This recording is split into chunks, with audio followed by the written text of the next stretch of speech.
Chapter 639. Time passed from late at night to early morning.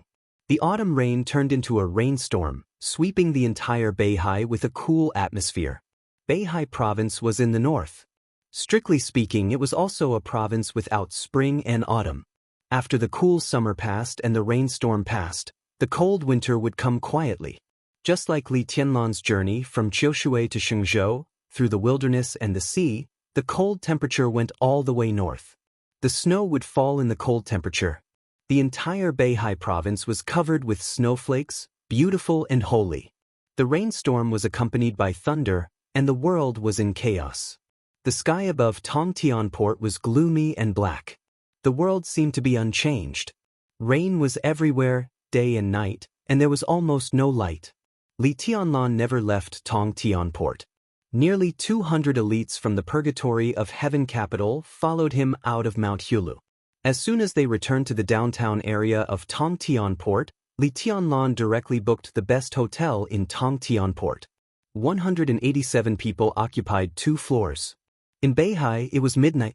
Li Tianlan spent a lot of effort to find a doctor, and he accompanied the doctor to walk from room to room, checking the physical condition of each elite. Chen clan took advantage of the absolute control of Tongtian port to capture nearly 200 elites from the purgatory of Heaven capital in the shortest time. This move was indeed ruthless, but the main purpose of doing so was to deal with Li Tianlan. All World Sword, Qinbinghe, and Tongtian formation. Chen Zhu used a head to directly infuriate Li Tianlan, and these nearly 200 heads that could be chopped off at any time were important chips to suppress Li Tianlan. Because of this, although these elites were inevitably tortured when they fell into Chen Zhu's hands, not many of them were really tortured. Most of them only had some seemingly serious external injuries, as well as a sense of weakness and powerlessness brought about by hunger and cold. After a few days of rest, they would basically be able to move freely. Several seriously injured elites were sent on a plane to leave Beihai that night. Li Tianlan walked from room to room. It was already the morning of September 4th when he sent the doctor away. The rain was still pouring. Li Tianlan sat in a rattan chair in the hotel, looking at the wind and rain outside through the huge French window. He was as quiet as a shadow. In the slight sound of footsteps, Huangfu Qiushui, who had changed into a white dress, walked over gently. She stood beside Li Tianlan and poured him a cup of tea. She had just taken a bath, and her dirty little face had become as clean as before. Her entire body was tender and delicate, and from head to toe, she seemed to be emitting a kind of lustrous and gentle radiance. There was no light in the room. She stood in the gloomy morning light like a white lotus, stunning the wind and rain outside the window. The tea in the small teapot rippled gently. Huangfu Qiushui put the teapot on the crystal table and did not speak. "How did you get in?" Li Tianlan glanced at her and frowned. Huangfu Qiushui had followed him from the beer to the sky bridge, up the painting mountain, and then to this hotel.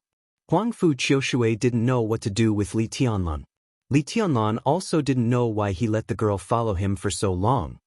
He looked up at the pretty face in the dim light. Her facial features were soft and delicate, like a work of art. In terms of appearance alone, she was not necessarily more beautiful than Dongqing Rushi and Wang Yuetong. But that touch of natural coldness was enough to turn into a fire in the eyes of men. It was a kind of charm without any deliberate intention. It was cold and clear, charming and clean, plain and light, but with a kind of unforgettable elegance. Martial God Huangfu. Li Tianlan thought of these 2 names in silence. Huangfu Qiushui was slightly stunned and whispered, "I've been here all the time." She naturally followed Li Tianlan into this suite, took a bath here, and slept in the bedroom. Li Tianlan was busy taking care of the wounded of the purgatory of Heaven capital, so he didn't notice. Perhaps the elites of the purgatory of Heaven capital noticed, but they didn't say much. So the night passed very peacefully. Until Li Tianlan came, she personally made a pot of tea and put it in front of Li Tianlan. Li Tianlan glanced at her again. His eyes were calm and deep, and his pupils were almost pure black. There was indescribable coldness in the silence. Huangfu Qiushui's delicate body trembled slightly. She didn't know why, but every time she saw Li Tianlan's eyes, she had a kind of fear from the bottom of her heart. Her courage to fight with Li Tianlan at the same realm on the spiritual mountain seemed to have long disappeared. Li Tianlan suddenly lost some interest. He picked up the teacup and took a sip of tea, then said calmly, "You can go." Huangfu Qiushui was stunned. That charming and pure little face was filled with confusion, and it was breathtakingly beautiful. She asked subconsciously, "Where to?" "Wherever you want to go." Li Tianlan's voice was emotionless. Huangfu Qiushui stared at Li Tianlan blankly for a while. She gently bit her lip. In the dark environment, her lips were beautiful and rosy, shining with a seductive luster. "Qiushui," she stammered and whispered, "can you give it back to me?" "Qiushui is not yours." Li Tianlan answered the question directly for the first time. Vaguely, he seemed to know why she had been following him. "That is my trophy. You have the right to take it back, provided that you defeat me." He looked at the pair of soft and charming eyes shining with countless emotions, and his tone was low like the temptation of a demon. "Tianguang is on the spiritual platform. When you think it through, tell Tianguang, and then take it to Tianan to find me. Qiushui is yours. And the Huangfu family is mine." Huangfu Qiushui's body shook, and she shook her head. Her face was pale. "Impossible." Li Tianlan said no more. He picked up the teacup and said, "You can go." "I won't." Huangfu Qiushui looked at Li Tianlan with wide eyes, and her voice was stubborn. "If you don't go, you will regret it." "I won't go, I won't go. Come and kill me." Huangfu Qiushui said fiercely. Li Tianlan didn't speak. In the still gloomy but gradually brightening dawn, he looked at the wind and rain outside the window. His movements were stiff, and his eyes became a little dazed. "I won't. Let go of me, you bitch." "I won't let go, Li Tianlan, you bastard." "Bitch, let go." "I won't. Let go of me." "I won't let go, I won't let go. Come and kill me." His thoughts went back to Eastern Europe before the end.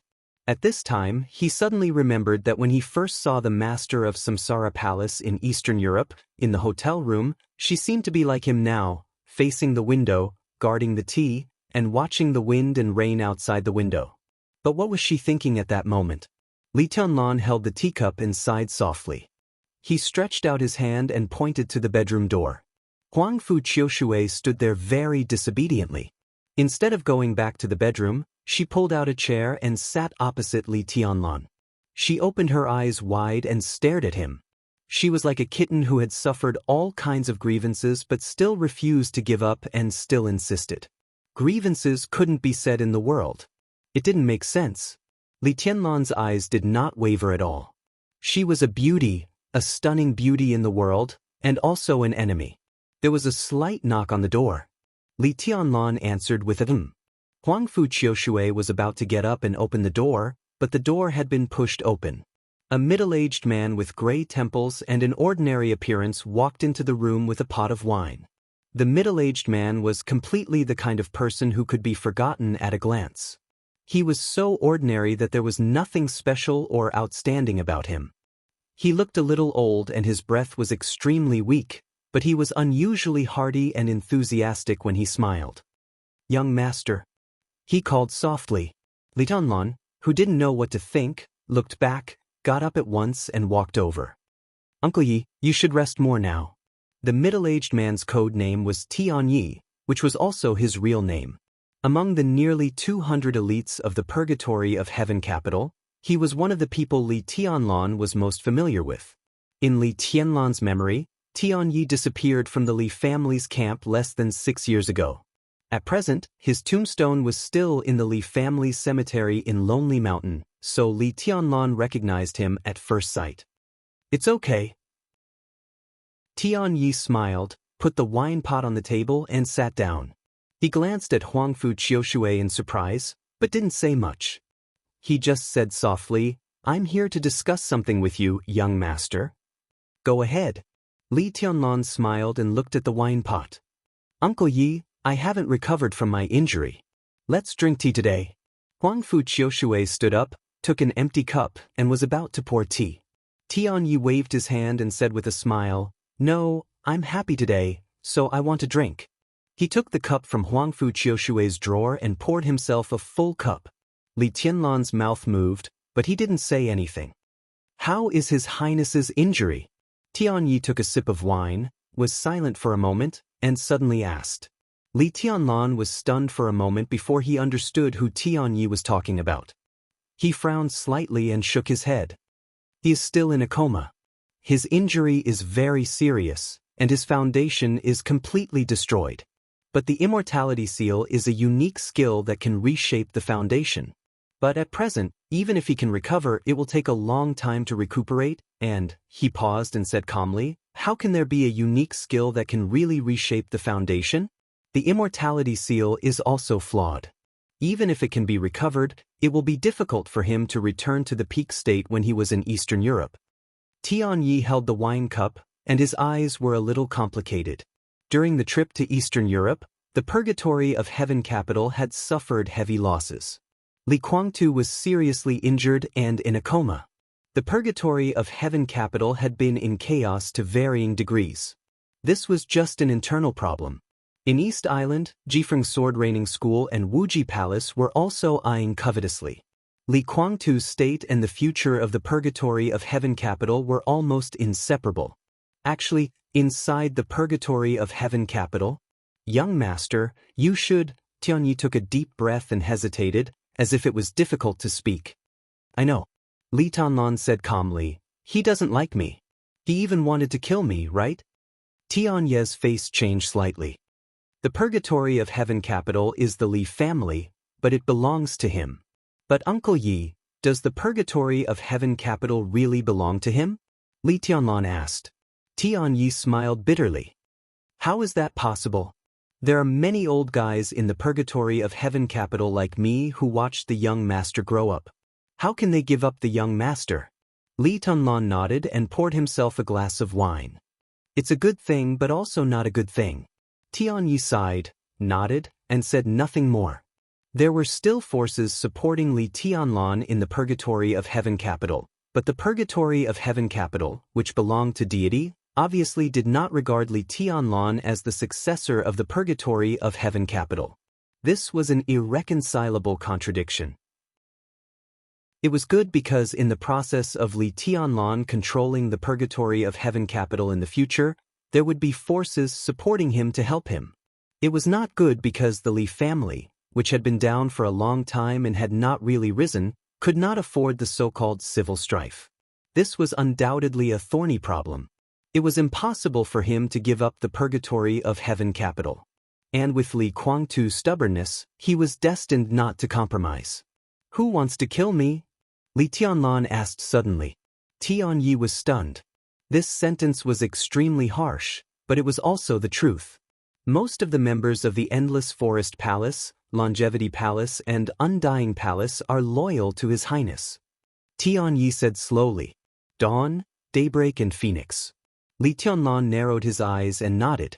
But most people in the Hall of Heavenly Death will support young master. Tianyi said calmly. Li Tianlan raised his eyebrows and was about to speak when Huangfu Qiushui beside him suddenly stood up and said incredulously, Heavenly Death belongs to the Purgatory of Heaven capital? Tianyi glanced at her and said quietly, strictly speaking, Heavenly Death belongs to young master. You are a Heavenly Death? Huangfu Qiushui subconsciously made a sword-drawing gesture, but when she moved her palm, she remembered that the autumn water sword had been taken away by Li Tianlan. She stood there with a blank face.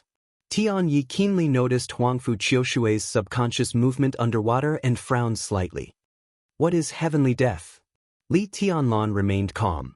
Tianyi glanced at Li Tianlan helplessly and hesitantly. Only now did he realize that there was something wrong with Huangfu Qiushui.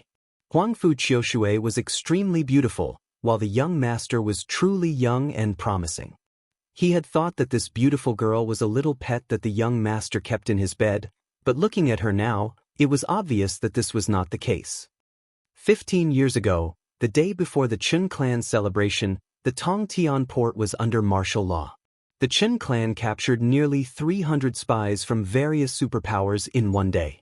That night, the sword light was like the sun. Chen Bingshan, the leader of the Chun clan and an expert of the half-step invincible realm, was beheaded.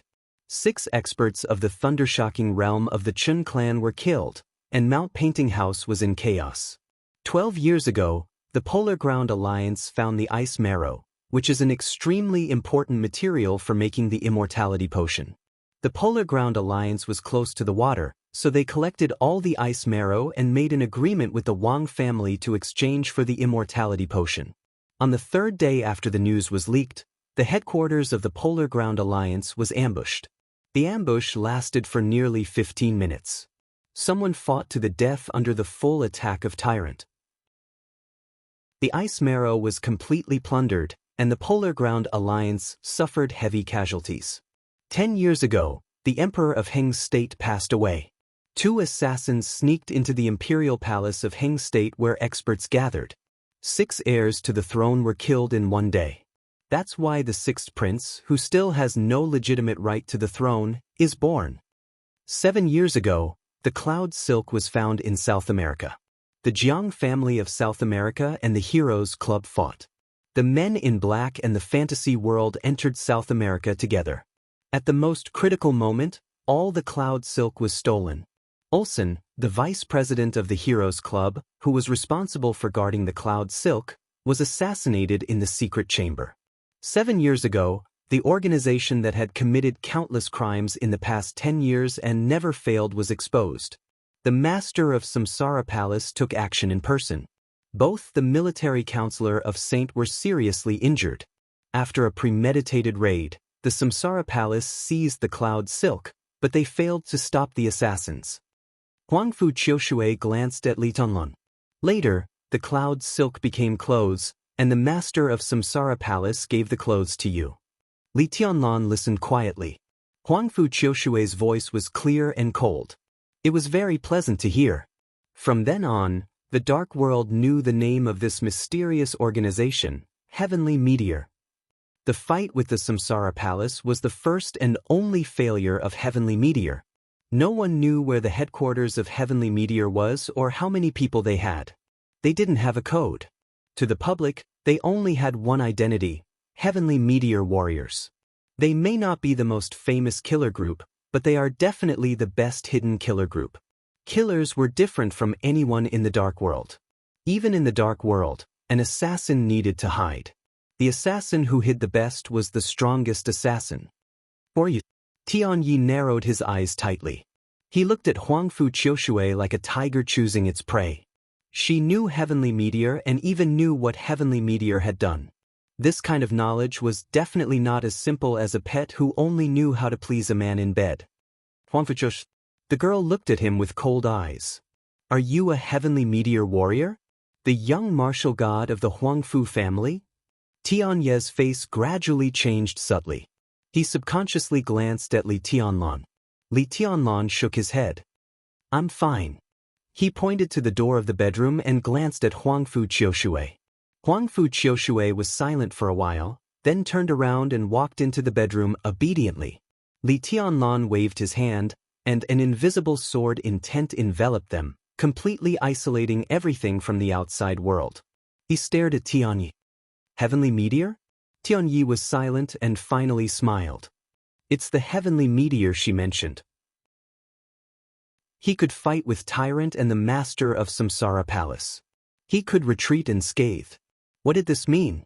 Li Tianlan was silent for a long time before he slowly said, So, Heavenly Meteor is a part of the purgatory of Heaven Capital, so he is not the only invincible realm expert in the entire purgatory of Heaven Capital? He suddenly frowned. Then why didn't Heavenly Meteor appear in the chaos of Eastern Europe? Tianyi frowned and slowly said, The master of Heavenly Meteor Palace has always been in Eastern Europe. Li Tianlan looked at him. In the chaos of Eastern Europe, in the camp of the purgatory of Heaven Capital, he only saw 2 real experts, Dawn and Daybreak. Young master, did you remember wrongly? I just said that Heavenly Meteor Palace has always been standing by your side. Tianyi said meaningfully, Moreover, it's not accurate to say that Heavenly Meteor is a part of the purgatory of Heaven Capital. It should be a part of the Li family. But when Heavenly Meteor and the Purgatory of Heaven Capital are put together, it can be regarded as the real Purgatory of Heaven Capital. For many years, Heavenly Meteor has been cooperating with the will of the Purgatory of Heaven Capital, but no one in Heavenly Meteor knows that the god of the Purgatory of Heaven Capital is His Highness Li Kuangtu. He looked at Tianyi and whispered, "That's why you are the young master of Heavenly Meteor." "Young master, don't you understand?" In an instant, Li Tianlan's eyes suddenly became clear. Killer groups, assassin groups. Assassin groups with Invincible Realm experts. Top assassin groups with Invincible Realm experts, who had a close relationship with the Li family and had always been standing by his side. He was their young master. He was also their young governor. Sai City, Li Tianlan sighed softly. Sai City is Heavenly Meteor? Tianyi laughed. So although your highness controls the Purgatory of Heaven Capital, the overall situation has been influenced by Senior Li for so many years. Li Tianlan was speechless for a moment. After going around and around, the Purgatory of Heaven Capital and Sai City were all one.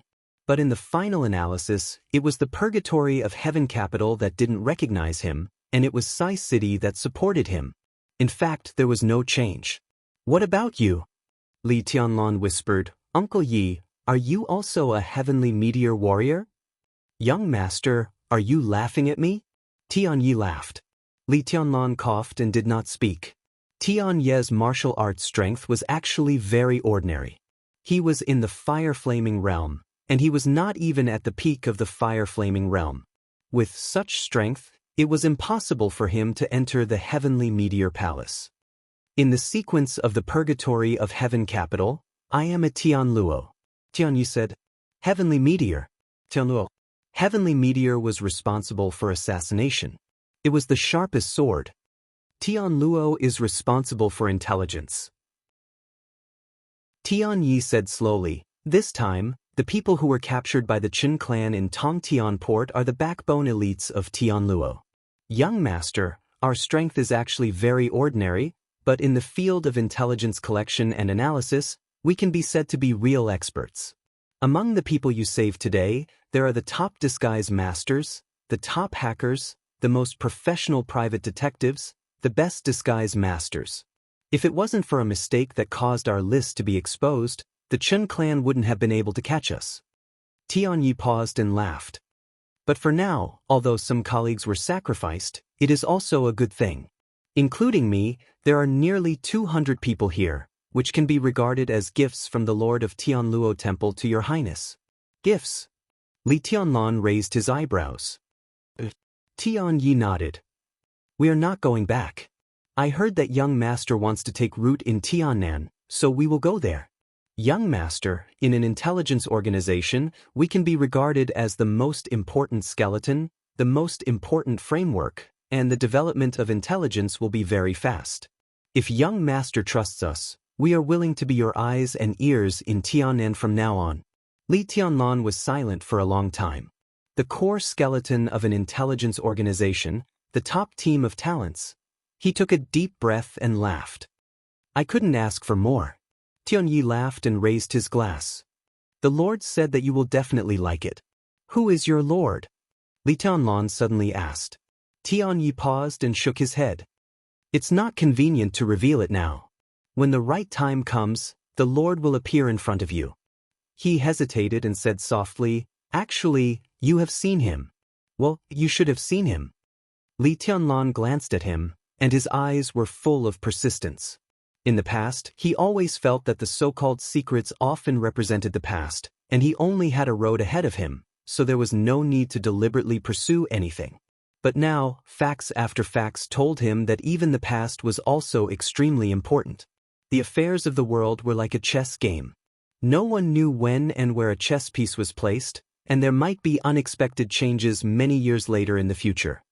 "I don't think there is anything I shouldn't know," Li Tianlan said seriously. Tianyi hesitated, quickly took his hand, and wrote a word in his palm. That was a surname. But Li Tianlan instantly understood when he had seen the so-called Lord of Tianluo Temple. His expression became extremely interesting, and he was a little stunned. "It's him? This is a dead move." Tianyi smiled bitterly and said, "Young master, you'd better not use it unless it's a last resort." Li Tianlan pondered for a long time, then nodded and raised his glass. "There's one more thing." Tianyi said slowly, "Young master, if we talk about combat effectiveness, we really can't make it to the public. If we follow you to Mount Dibbing, I'm afraid we will be a burden. The Chen family caught us and brought us to Mount Painting Tower. They must have made a backup of our identities. At this time, it has been sent to Mount Dibbing. If you want our intelligence organization to run faster, we still need a lot of preparation. At least, we need to prepare a new identity, which is very troublesome. Time is pressing. I think it's better to take them to Tian'an first." Li Tianlan nodded and said softly, "Okay." Tianyi smiled and looked at Li Tianlan. "Young master, it's right to take a temporary rest in Port Tongtian. Be careful when you go to Kanglin City." Li Tianlan glanced at him and asked, "Why?" "The Jiang family of Kanglin City holds the amber and is brave and fearless." Tianyi narrowed his eyes. "The Jiang family is the most peculiar family in Beihai. In the past hundreds of years, there have been ups and downs. Among the 7 sword-holding families, the Jiang family's foundation can be said to be the worst. But in terms of strength, in recent decades, the Jiang family is the strongest. The Tang family of the floating island and the Chen family of Tongtian have been firmly standing among the top wealthy families in the world for hundreds of years. But this is the comprehensive strength. If only in terms of combat effectiveness, the Jiang family can be said to be the first in recent decades." Li Tianlan held the glass and looked at Tianyi. After a moment of silence, he asked, "Invincible realm?" Among the 7 sword-holding families, the Jiang family had the invincible realm. This was the only possibility. "It should be gone now." Tianyi said, "The Jiang family does have the invincible realm. But countless news have been verified by us in many ways. Because of his age, the invincible realm should have fallen from his peak. But even so, if he really goes all out, he may be able to reproduce the strength of his peak." "Do you have any information?" Li Tianlan asked. "It's been a long time," Tianyi smiled bitterly. "At present, we can only be sure that he is still alive. As early as more than 20 years ago, he has not fought. In terms of age, he is more than 10 years older than Senior Li. When Senior Li had not entered the invincible realm, he had already stood on the divine list. Now he is nearly 100 years old. Young master, you should know what this means." Li Tianlan's eyes focused for a moment. He was 100 years old and had not fought for more than 20 years. As long as any warrior was alive, it was impossible for him to give up martial arts. He had not fought for so many years, undoubtedly to recover his strength. After so many years of recovery, how earth-shattering would it be when one move broke out? The Jiang family of Kanglin. Li Tianlan looked at the wind and rain outside the window and was silent for a long time. Then he slowly asked, "What's his name?" "Heaven Knife Deek." Tianyi said softly, "Back then he was the adopted son of the Jiang clan's old master. According to Old Li in his era, in terms of saber techniques, he could be considered a true grandmaster of his generation. He was known as the Heaven Saber. Heaven Knife Deek." Li Tianlan looked at the wind and rain outside the window. The wind and rain suddenly became stronger. The dark clouds covered the gloomy sky. Li Tianlan smiled and said, "Let's wait for another day." His eyes were quiet and peaceful, like the vast starry sky, like a bottomless abyss. From his eyes, Tianyi did not see any hesitation, mockery, contempt, or hesitation. What he saw was only confidence, extreme confidence, and indomitable will. So he was not thinking about his trip to Kanglin Lake. The Jiang family of Kanglin Lake in Jiang family of Kanglin Lake. He saw it, but he did not take it seriously. Then what was he waiting for? Li Tianlan looked at the wind and rain outside the window and sighed softly. Tianyi seemed to understand vaguely and said softly, "Young master, are you waiting for the people from the Wang family of Beihai? Do you think they will come?" Li Tianlan asked softly. Tianyi smiled bitterly and did not speak. "Did I not kill enough people?" Li Tianlan asked. Tianyi took a deep breath, poured himself a glass of wine, and drank it up. He finally knew what the young master was waiting for. He was waiting for the people from the Wang family of Beihai, but he was not waiting for a battle. He was waiting for a negotiation. Tianguang's soul lock platform. Autumn water cleaving the world. Divine weapon break the sky. One sword split the mountain. All the way was stained with blood. Li Tianlan almost crushed the entire Beihai province with the power of the whole new era. He was unparalleled in the world, he was full of vigor, and he was invincible. There was a heaven saber on Kanglin Lake. Heaven saber de Quebec.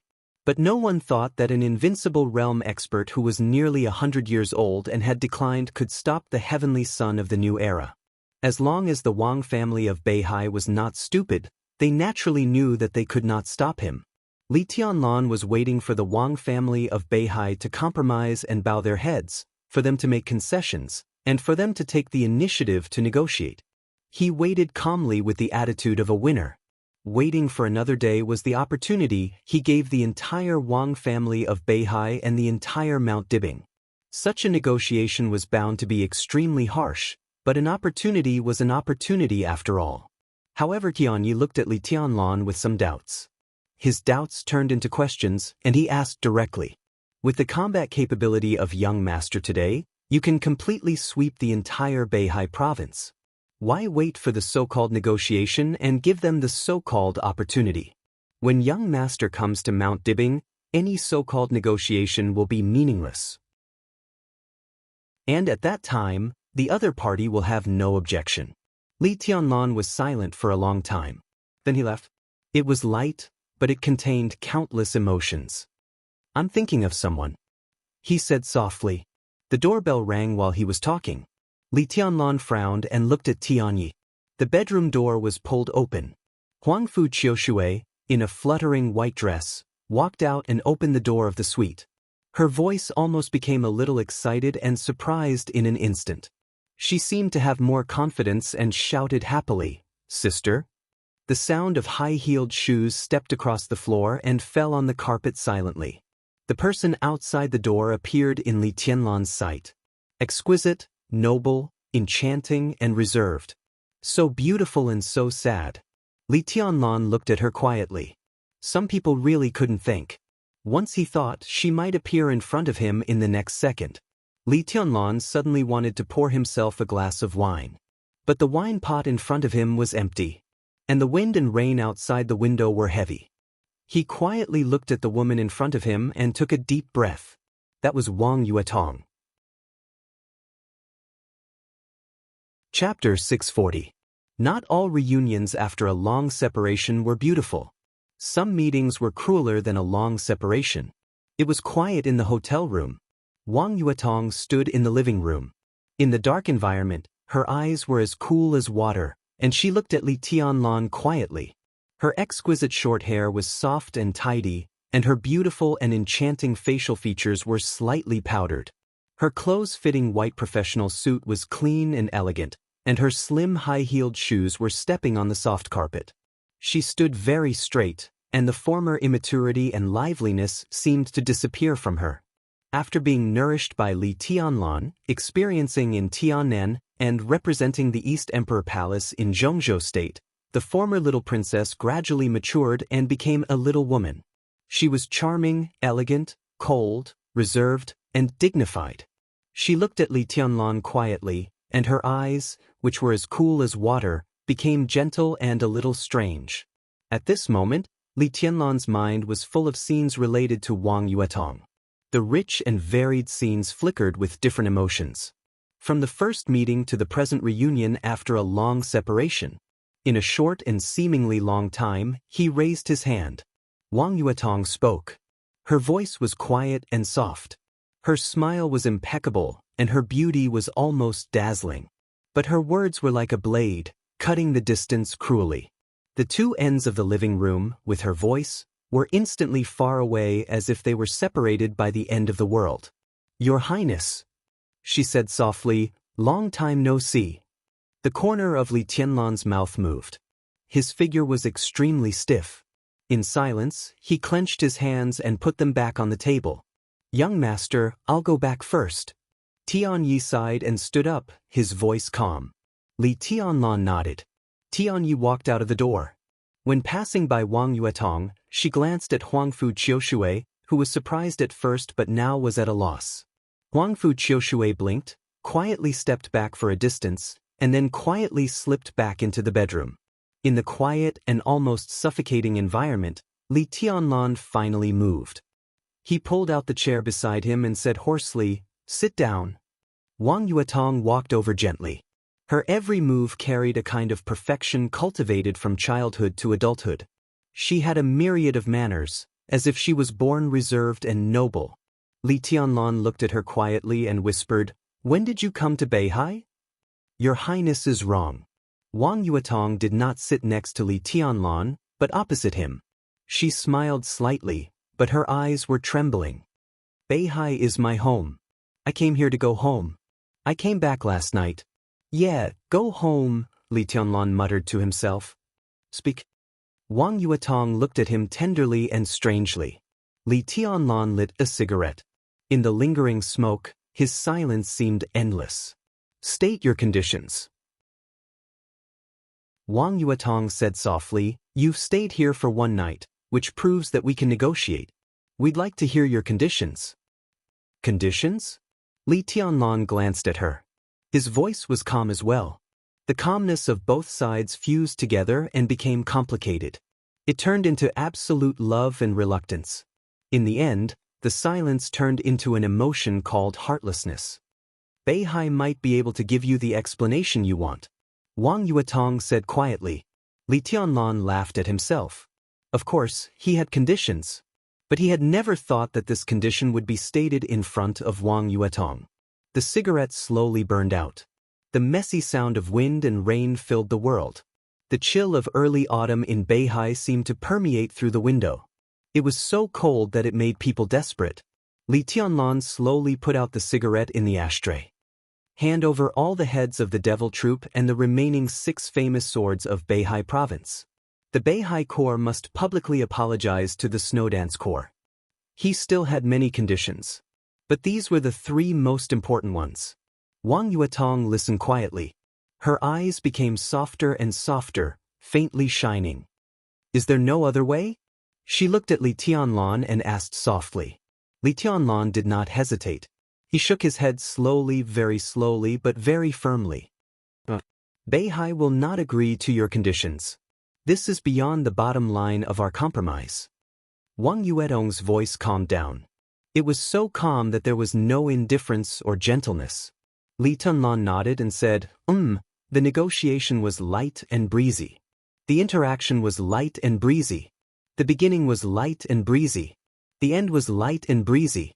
Everything was over, including feelings, entanglements, and negotiations." Wang Yuetong stood up. She didn't fight for anything and didn't want to say anything more. Li Tianlan made a condition. Wang Yuetong refused. "So be it. I'm leaving," she said softly. Li Tianlan reached out his hand. Wang Yuetong's delicate body, which was about to turn around, suddenly trembled. In silence, her delicate palm was held by Li Tianlan's hand very tightly. Wang Yuetong did not turn around. Li Tianlan did not speak. Wang Yuetong laughed with a trembling breath. All her perseverance seemed to collapse in an instant when she felt Li Tianlan's temperature. Tears slowly flowed down. Her palms slowly exerted force. She once again thought of the late spring more than 3 years ago, when people came and went in the square of the Sky Academy. That calm and fateful encounter. It seemed that from that time on, she had been approaching him, walking to his side, and entering his world. He rejected and resisted again and again. He was incomparably cold and even indifferent. Wang Yuetong did not think about anything. She was really sure that she had fallen in love with this man. So, regardless of position, opposition, difficulties, and injuries. She was so brave that she threw herself at him again and again. Even if she was covered with cuts and bruises, she did not turn back. And now, in the rainy port of Tongtian, when the chill of early autumn swept Beihai, in front of Li Tianlan, for the first time, she took the initiative to turn around and leave. Li Tianlan took her hand. Tears seemed to be endless. It was not until this moment that Wang Yuetong realized that when she was asked to stay, the pain in her heart would be more painful than when she took the initiative to approach him. The silence behind her continued, as if it would not change for thousands of years, as Li Tianlan held her hand and did not let go. His grip was so strong that it seemed to be able to resist everything. Wang Yuetong bit her lip tightly and raised the other hand to wipe her tears. Her voice was extremely calm. "Your Highness, please behave yourself. You are mine." Li Tianlan's voice sounded behind her, hoarse and firm. "You belong to me. You are mine." Wang Yuetong cried silently and laughed silently. Li Tianlan did not say that he loved her. This man, even when he asked her to stay at the last moment, was still so overbearing. He said that she belonged to him and only him. Her palm gradually exerted force, as if she wanted to pull out of Li Tianlan's hand. "This chapter is not over. Please turn the page. I belong to Beihai." Her voice trembled slightly. It had been nearly 2 months. She was in Tiannan. He was in Eastern Europe. There was no conflict between them, no quarrel, and no phone call between them. Before leaving, she still lay in his arms and called him a good husband and a good brother. When they met again, she called him Your Highness. She belonged to Li Tianlan, or in other words, belonged to him. But now she belonged to Beihai. "Your Highness," Wang Yuetong said softly, "let's break up. You are mine." Li Tianlan raised his voice abruptly and pulled Wang Yuetong into his arms with a sudden force of his palm. The familiar fragrance came to his face. Li Tianlan's face was a little ferocious. He pressed Wang Yuetong's short hair and directly covered her beautiful lips with his mouth. Wang Yuetong struggled hard. She kept patting Li Tianlan's back with one hand and held Li Tianlan's neck tightly with the other hand. The soft lilac catered to his wildness, and her white teeth bit Li Tianlan's lips. Tears silently flowed down her cheeks. Li Tianlan's lips were bitten until they bled. The blood and tears mixed together, and it was salty. At some point, the two had been tightly hugging each other, and all the forced pretense of modesty was completely shattered. The small hand that patted Li Tianlan's back hooked Li Tianlan's neck. Her beautiful face gradually flushed, and in the dark hall, it was the most gorgeous color. Time passed in the blink of an eye. Wang Yuetong broke away from Li Tianlan. She sat on Li Tianlan's lap. After a long and suffocating kiss, her breath was disordered, and she subconsciously bit Li Tianlan's neck gently. Li Tianlan held her tighter and tighter. "I belong to Beihai, fool." In the rapid breathing, she cried out, "I'm the little princess of the Wang family of Beihai, the little princess on Mount Dibing. I've lived there since I was a child. Do you know? I remember every palace on Mount Dibing and everyone in the Wang family of Beihai. I've been on the stage of Formidable Person, and I remember nearly 1,000 names on the stone of Formidable Person. I remember their stories. It's the holy land of the Wang family of Beihai, the holy land of the 8 influential families in Beihai province, and also the holy land in my heart. Devil Troop, do you know who they are? They are my elders, and the elders of everyone in the 8 influential families. You want to go on the stage of Formidable Person, and you want to kill the Devil Troop. I won't agree. How can I agree? I'd rather you kill me than agree, you fool." She held Li Tianlan and cried loudly. Her excitement gradually became low, but Li Tianlan just held her tightly and said nothing. "I should have thought of this day, but no matter how I prepared, I couldn't bear to do it," Wang Yuetong whispered. "We..." She raised her beautiful eyes, which were red and watery from crying. Her delicate body sat on Li Tianlan's lap and kept trembling. She pursed her red lips and gritted her white teeth. She seemed to have exhausted all her strength. "Li Tianlan." She formally called Li Tianlan's name. "Let's break up." She got down from Li Tianlan's lap and resolutely broke free from Li Tianlan's arms. At that moment, the whole world seemed to have entered a cold winter. It was a world of ice and snow, without any warmth. She tried to stand up straight and tidied up her somewhat wrinkled clothes. "I'll wait for you on Mount Dibing, waiting for you to kill me." Her whole soul seemed to suddenly tremble for a moment. Li Tianlan held Wang Yuetong's hand again. He stood up. Wang Yuetong's body trembled, and she couldn't help throwing herself into Li Tianlan's arms. She cried and said, "Let me go. Don't hold me anymore. Let me go." Li Tianlan stood there expressionlessly, letting Wang Yuetong beat his chest with her other hand. He took her hand and pulled her body closer and closer. Wang Yuetong seemed to be tired. She grabbed Li Tianlan's collar with her tender white hand and sobbed. Li Tianlan just looked at her without saying a word. Wang Yuetong, who was mentally and physically exhausted, leaned on Li Tianlan and greedily sniffed his scent. She slowly put down her hand that was grabbing Li Tianlan's collar and hugged his waist tightly. The sky was still gloomy. It was raging. In the dark environment of the room, Wang Yuetong buried her small face in Li Tianlan's arms. She sobbed and whispered, "I want it." The three simple words were like a wildfire, almost burning all of Li Tianlan's reason in an instant. Without any hesitation, he bent down, picked up Wang Yuetong, and put her on the tea table in front of him. Wang Yuetong shook her head desperately and pointed to the bedroom. Li Tianlan's eyes were red. He rushed over with her in his arms, as if he were holding a light doll. The bedroom door was violently kicked open by him. The white sheets, the white walls, the white curtains, and the white furniture were clean. She sat on the bed in a daze, and her white dress was also clean. Huangfu Qiushui, who was startled, suddenly stood up and stared blankly at Li Tianlan and Wang Yuetong, a little confused. No one paid attention to Huangfu Qiushui. At this moment, Li Tianlan only had eyes for Wang Yuetong. Wang Yuetong only had eyes for Li Tianlan. The cold early autumn was blooming with warm spring colors, bright and beautiful. The wind and rain beat the entire Tongtian port. Clear water flowed all over the quiet valley. There were orioles in the valley, and their moving songs surrounded the entire world. They were soft and gentle, crisp and pleasing to the ear. The dreamlike mountains and rivers were changing shape under the supreme will, and the soft sky light emitted an intoxicating white luster.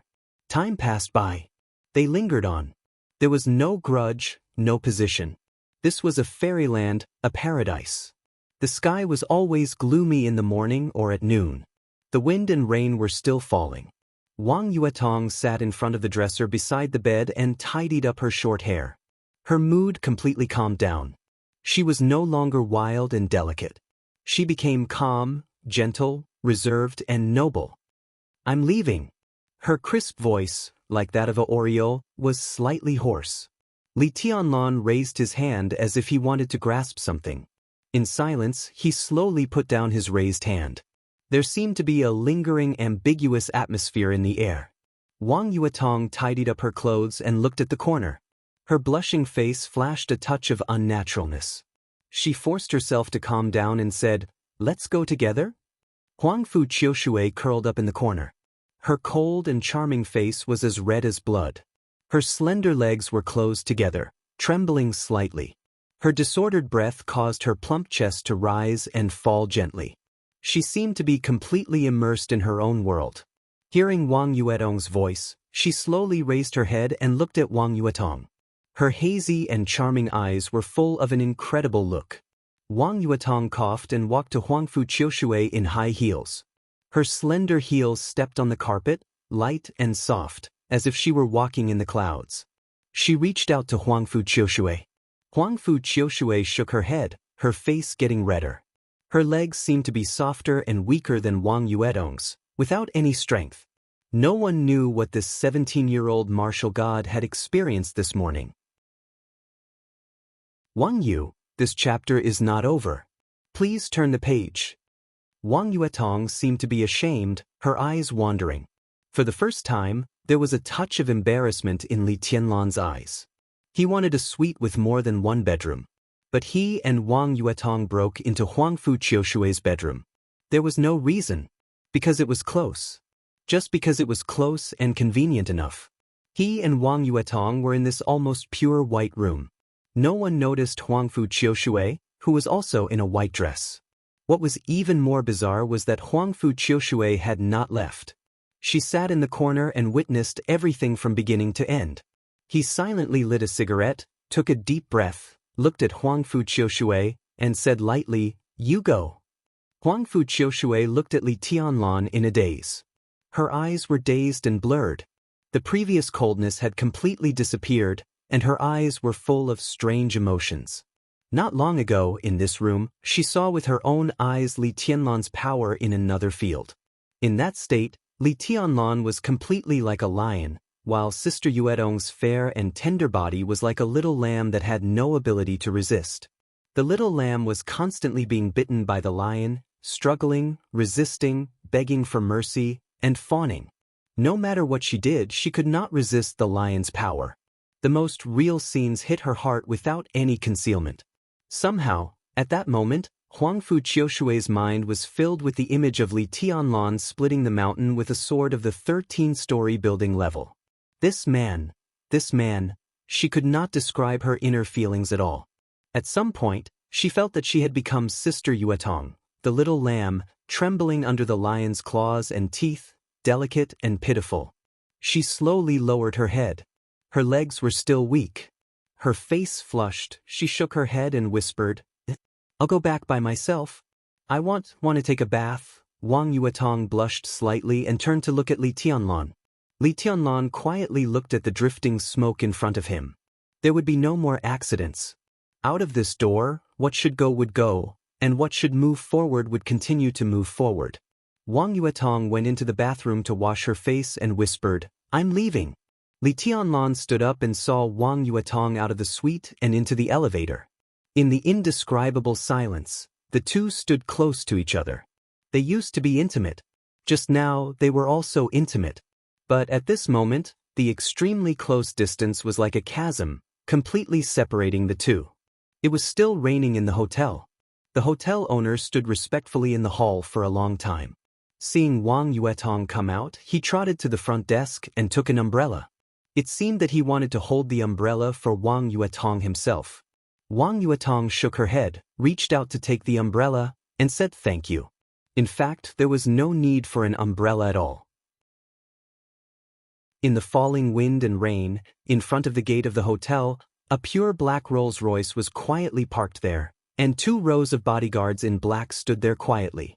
Like 2 rows of motionless statues, they spread into the rain. Wang Yuetong stood in front of the door, holding the umbrella, quietly watching the wind and rain outside the window. No matter how sweet the distance was, it was always separation. Li Tianlan was still silent. "I love Beihai," Wang Yuetong whispered. She turned to look at Li Tianlan, and there seemed to be thousands of words in her blurred and charming eyes. Li Tianlan looked at her without saying a word. "Just like I love you." The two stood face to face, and they could feel each other's breath. Wang Yuetong clenched her hands into small fists. She looked at Li Tianlan and seemed to be waiting for something. Li Tianlan did nothing but looked at her seriously. "Will you go to Mount Dibbing?" Wang Yuetong looked at him deeply, as if she wanted to carve Li Tianlan into her eyes. "Yes." Li Tianlan's voice was dry, but there was no hesitation. "Okay." Wang Yuetong laughed. "I'll wait for you on the mountain." She reached out and touched Li Tianlan's face. "I love this place and I have something I want to hold on to, just like you. Your Highness, I believe that you will go to Mount Dibbing, and I believe that you will see me. If we meet again, we will be enemies." She looked at Li Tianlan, and her affectionate eyes seemed to contain the whole Beihai. "So, don't be merciful. Either you kill me or I kill you." Li Tianlan closed his eyes and took a deep breath. "Is there anything you want to say to me?" Wang Yuetong asked softly. There was only expectation in her eyes. Li Tianlan glanced at her. After a long and short glance, he shook his head. Wang Yuetong said yes. Her palm left Li Tianlan's face. Her eyes became reserved again. She turned around and walked to the Rolls-Royce. The door was slowly opened. Wang Yuetong stood in front of the door and slowly looked back.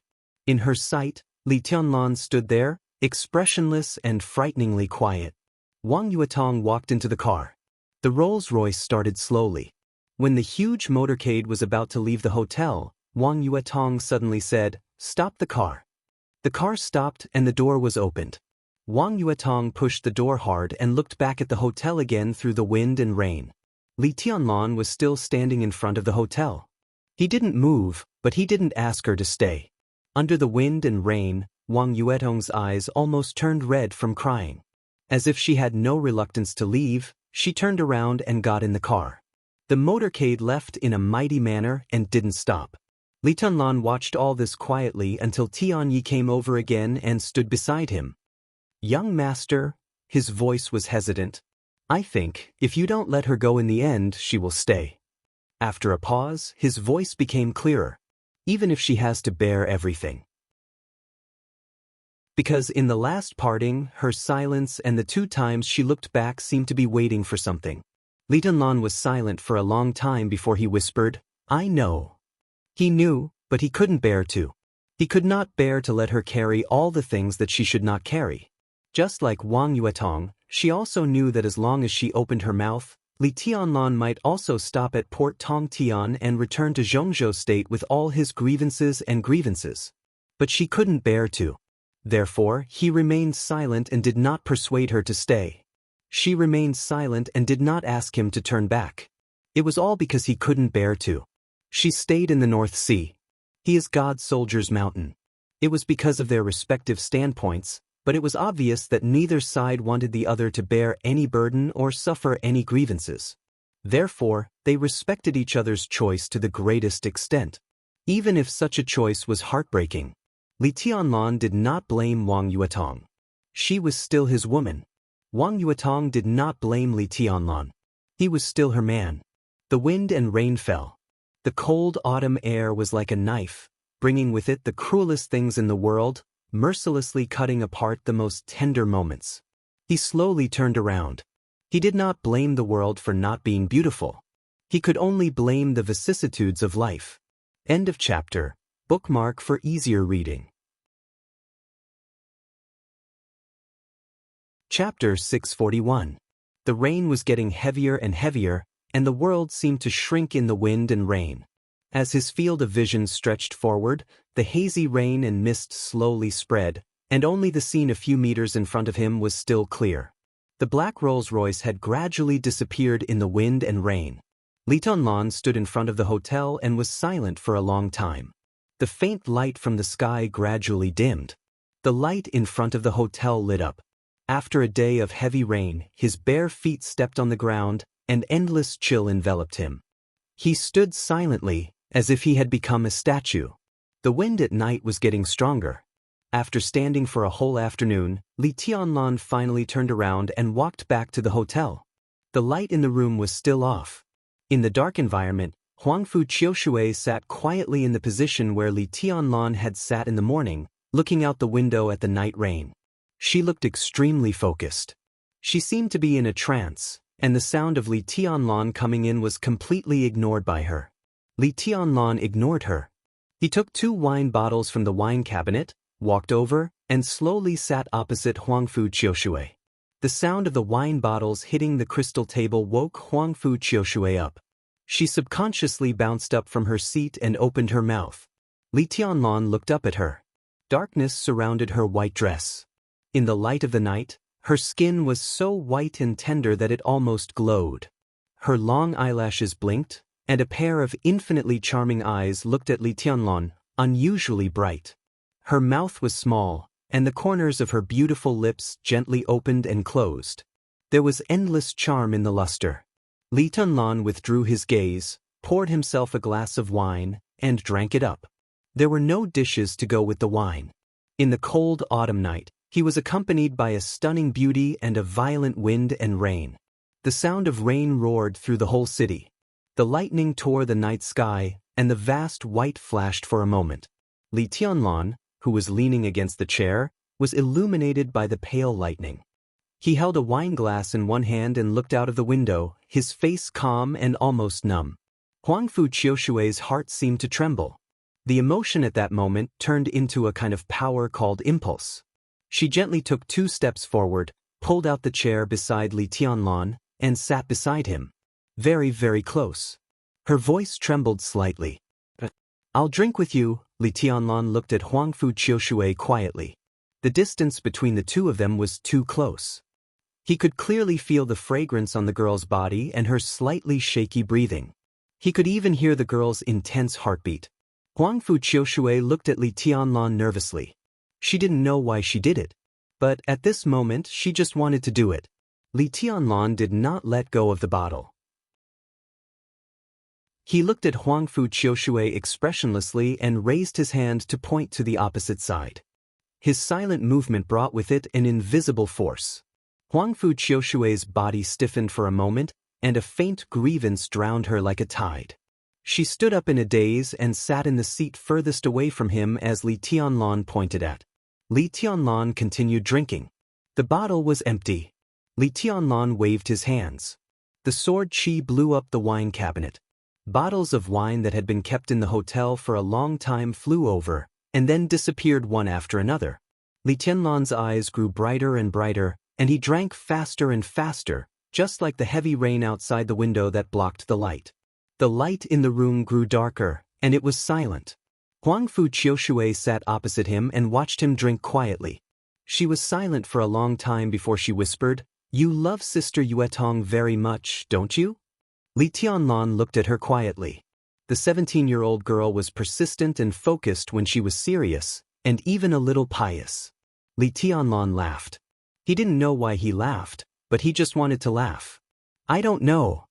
His voice had become hoarse from drinking too much, but his eyes still maintained absolute rationality and calmness. He didn't know. That was his answer. He wasn't sure whether he loved Wang Yuetong or not, just like he wasn't sure whether he loved Dongqing Rushi or not. But they were both his women, the women he cherished most. Li Tianlan looked at the north in a trance. The rain swept from the south all the way to the north, covering the entire Beihai. It was still late at night in the north. In the heavy rain late at night, a row of motorcades was driving on the road to Mount Dibing. He didn't know what the little woman sitting in the back of the car was feeling. Was it missing? Was it sadness? Was it determination? Or was it entanglement? Li Tianlan didn't want to think about it, but he couldn't let it go. Not because he loved her or not, but because he let her down. He knew that he had let this woman down after all. He had let her down for her devotion and her courage, just like he had let Dongqing Rushi down. Vegetable? They were all his women. In this dark night, someone was heading north, walking in the direction he was about to pass, but they were getting farther and farther away from him. Someone was still lying in bed, and he didn't know if he could wake up in this life. Only Qin Weibai was still in Yuzhou, still waiting for him to go back. He hadn't let her down. Li Tianlan threw away the wine glass, picked up the bottle, and poured a mouthful of wine into his mouth. The wine flowed down his collar. There was a wildfire burning in his stomach that couldn't be extinguished. The more it burned, the more Li Tianlan wanted to drink. He didn't want to let anyone down. But it was true. It was true. Dongqing Rushi was sleeping, and Wang Yuetong was far away. The two of them seemed to have an invisible weight that was pulling his life in another direction. In fact, "You don't have to do this," Huangfu Qiushui looked at Li Tianlan and said cautiously, "You have proved your strength. I think if you are willing to be with Sister Yuetong, the teacher will not disagree," and she looked at Li Tianlan, as if she was choosing her words. Li Tianlan looked at her. His eyes were extremely cold. "What do you know? This chapter is not over. Please turn the page." Huangfu Qiushui bit her lip and stopped talking. Li Tianlan leaned back in the chair and waved his hand to turn on the light in the living room. The light dispelled all the darkness. The soft light flowed through the hall and fell into Li Tianlan's eyes, twisting and trance. Li Tianlan held the wine bottle in his hand tightly and stopped talking. Huangfu Qiushui observed him carefully. Her face was slightly red, but she looked at him attentively and carefully, almost gazing. Her eyes fell on Li Tianlan's bare feet. Li Tianlan had been barefooted since he went up the painting mountain until now. Huangfu Qiushui hesitated and walked into the bathroom. After a while, she came out with a foot basin with a massage function. The clear water swayed in the basin, reflecting her cold and beautiful face, which was a little blurry. Li Tianlan looked at the soft light in the living room motionlessly, as if looking up at the starry sky. Huangfu Qiushui squatted down in front of Li Tianlan. The hem of the white dress fell on the carpet, layer upon layer, like a blooming white flower. Huangfu Qiushui looked at the tools in front of her and Li Tianlan's feet. She bit her lip gently, and her eyes flashed with complicated brilliance. "Can you give Qiushui back to me?" she asked in a low voice. Her voice was so soft that she didn't even hear it clearly. Li Tianlan didn't respond. Huangfu Qiushui seemed to find an excuse for herself. Her tender white hands stretched out trembling. She held Li Tianlan's feet, put them in the basin in front of her, and carefully washed them. Li Tianlan lowered his head and looked at Huangfu Qiushui quietly. At this moment he suddenly thought of Qin Weibai. Qin Weibai had also washed his feet. Her gentleness surrounded Li Tianlan little by little, and even made him take everything for granted. But Huangfu Qiushui was different. Qin Weibai was a goddess. But she was also a woman who belonged to him. And Huangfu Qiushui, her tender white palms moved gently in the water. On her snow-white wrist, a green jade bracelet shone softly in the water. Li Tianlan narrowed his eyes. He didn't have to think to know that countless people in the whole of Beihai dreamed of holding this pair of noble and white hands and clasping fingers with her. But now, these hands were gently kneading his feet, carefully trying to please him. It was so lowly. Li Tianlan looked at her quietly. "Do you know the Jiang family?" he asked suddenly. Huangfu Qiushui shook her head reflexively. Her hands didn't stop moving. After a while, she whispered, "Is it the heaven saber?" Li Tianlan said, indifferently. Huangfu Qiushui hesitated and struggled, but she couldn't help it. She shook her head, but said honestly, "I've seen Grandpa Heaven Saber. At his peak, Grandpa Heaven Saber once entered the top 5 on the divine list. I haven't seen his saber, but I heard from my teacher that his saber is very domineering. In recent decades, he is the best saber user." "Can I kill him?" Li Tianlan asked. The Heaven Saber Emperor had sealed his saber for more than 20 years and had been recuperating for more than 20 years. He didn't expect to hear any information from Huangfu Qiushui, so he asked casually. Huangfu Qiushui lowered her head and served Li Tianlan's feet. She whispered, "I don't recommend you go to Kanglin Lake." Li Tianlan twitched the corner of his mouth and didn't speak. He casually raised his foot and stepped on Huangfu Qiushui's skirt. Huangfu Qiushui's delicate body trembled slightly. She lowered her head, and there was no anger in her infinitely charming and beautiful eyes. Instead, they became softer. She hesitated, slightly lifted her skirt, wrapped Li Tianlan's feet, and gently wiped them. At that moment, Li Tianlan saw a piece of snow-white and smooth calf. "First time washing someone's feet?"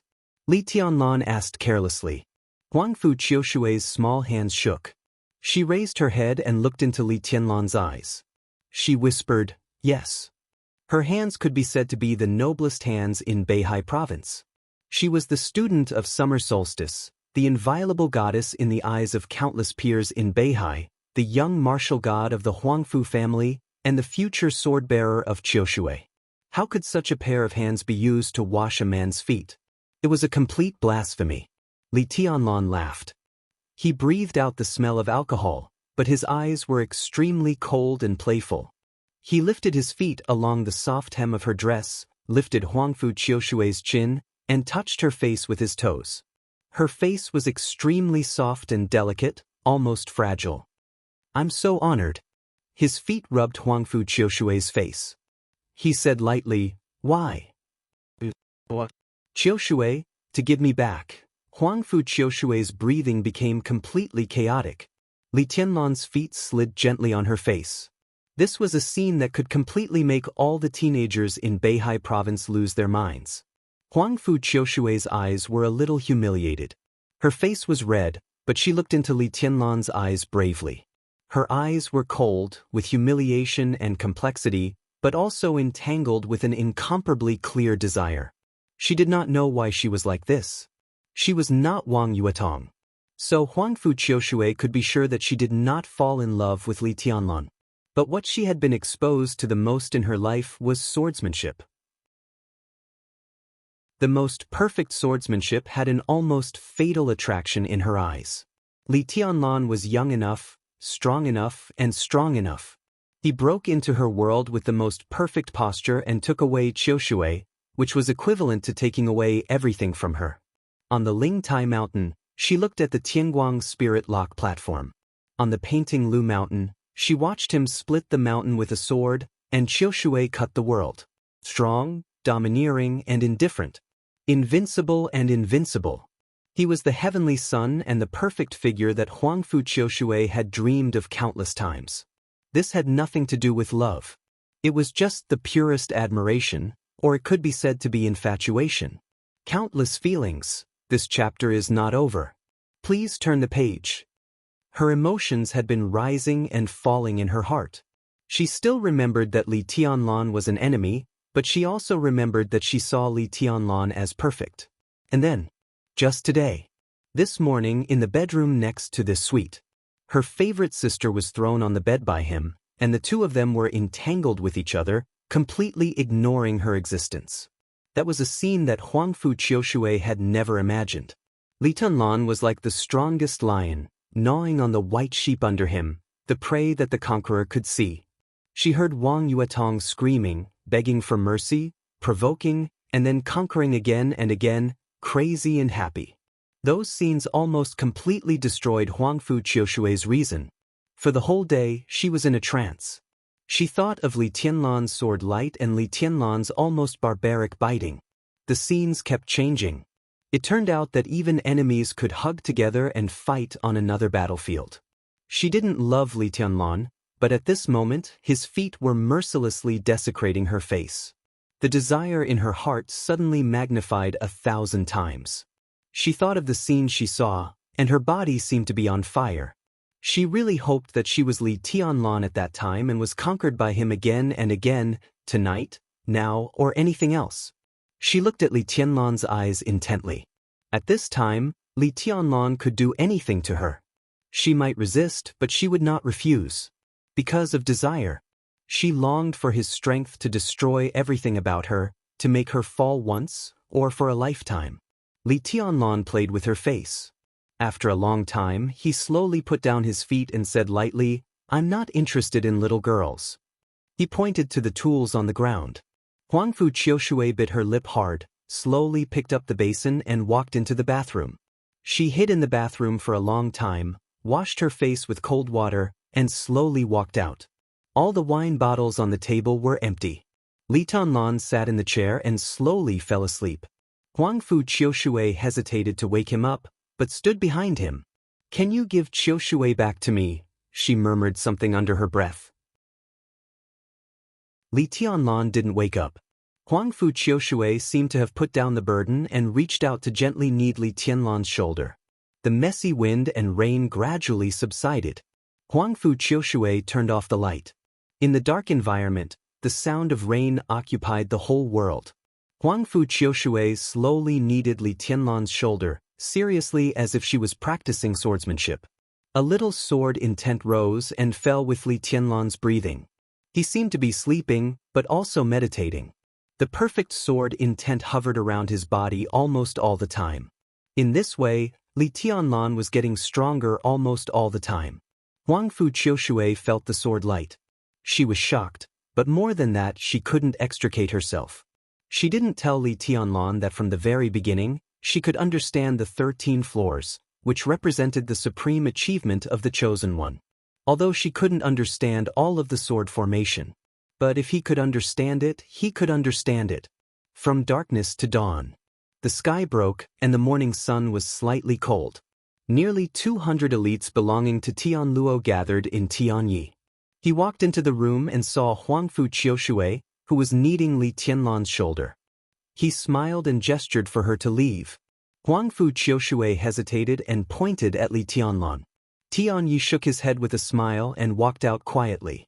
It was still raining. It was getting brighter and brighter. Li Tianlan, who had slept all night, opened his eyes.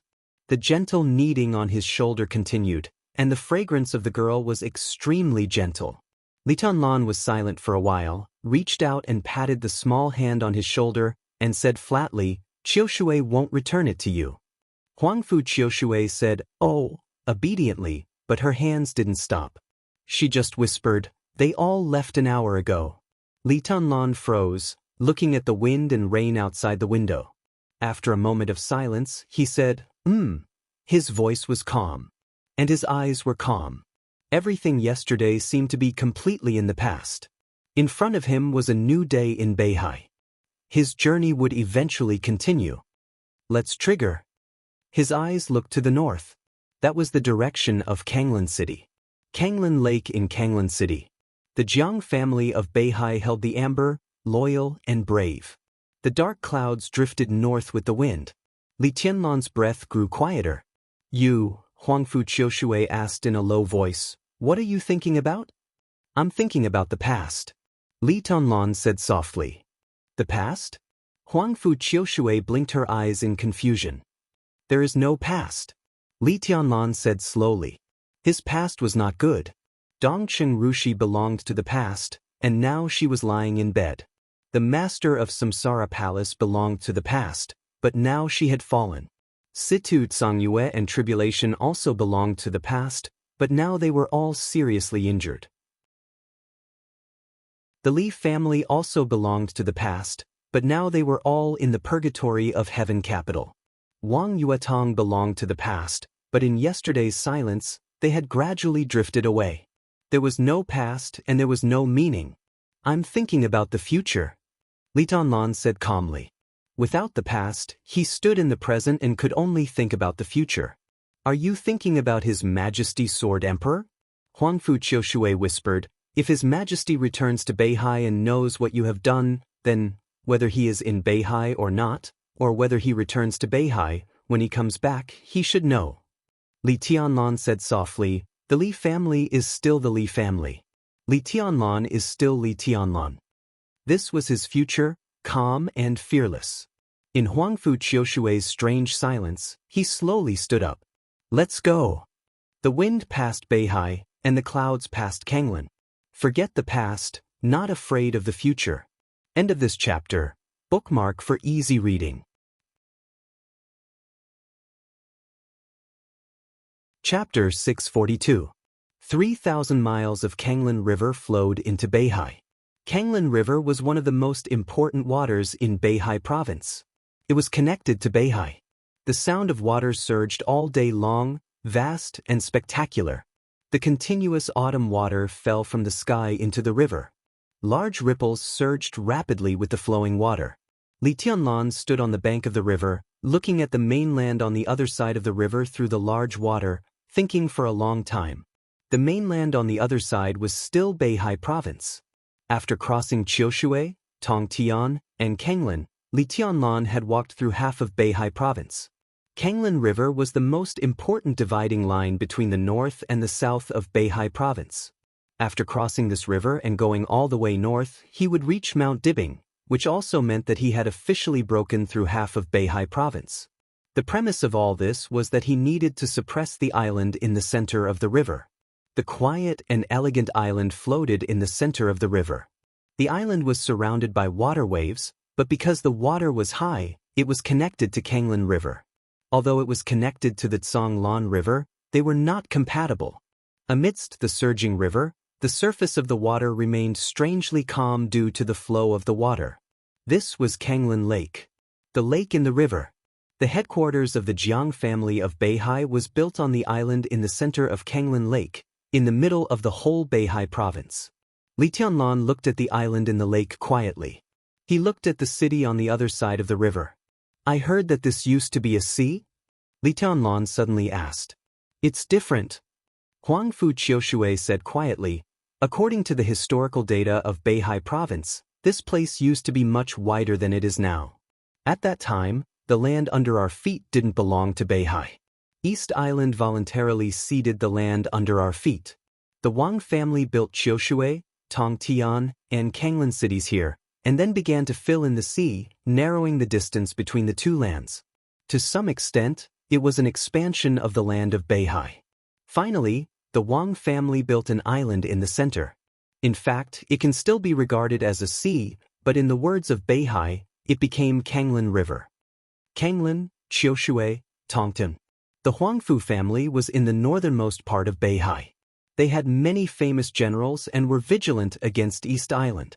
The Chen clan of Tongtian Port was as steady as a mountain, guarding the window of Beihai province open to the whole dark world.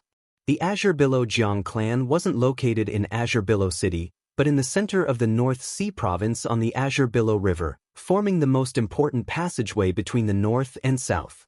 Loyal, brave and fearless. Amber. Skyblade. Li Tianlan thought silently. The Jiang clan, which had been the strongest among the 7 great sword-bearing clans for decades, was on that island. Li Tianlan was sure that this would be the fiercest battle before he arrived at Mount Dibbing. It was also the battle he looked forward to the most. The invisible sword chi twisted slightly around him. The space around him suddenly dimmed. Li Tianlan stretched out his hand and gently flicked his fingers at the vast river. The condensed sword chi instantly cut through the river water and rushed towards the island in the middle of Tsanglan Lake. This sword did not have any lethality, but it carried an indescribable swiftness. It was as if a shallow crack had been cut open on the surface of the river in an instant. The water was split apart, and the tiny crack spread forward at a rapid speed. Li Tianlan waited quietly. In Huangfu Qiushui's sight, the tiny and condensed sword chi cut through the river water and rushed into Tsanglan Lake. With unparalleled strength and confidence, it directly disappeared at the end of her sight. There were 3 flagpoles in the middle of the island in the lake. Even if it was raining, the 3 flags of different colors were still flying stubbornly. The star flag of Zhongzhou State was bright red. The flag of the Wang family of Beihai and the star flag of Zhongzhou State, which were engraved with the sky and the sea, stood side by side on the black base. There was a silver flag in the middle slightly behind the 2 flags. It was slightly lower than the 2 flags in front, and the lines were simpler. A black arc was embroidered on the surface of the flag that flickered with a silver luster. It was simple, but it exuded endless sharpness. The wind blew the flag, and the flag was completely unfolded in the heavy rain. The black arc seemed to have reached the end of the sky sea in a trance, with almost 1,000 pounds. This chapter is not over. Please turn the page. Majestic, fierce momentum. This was the flag and badge of the Jiang clan. The subtle sword chi cut through the river water, pierced through the lake, and rushed into the island. The space of the whole island seemed to be distorted. Wherever the sword intent passed, the space was constantly overlapping and compressed. The sword chi, which had crossed a long distance, was even more powerful and almost became a complete entity. The sword chi passed through the center of the island.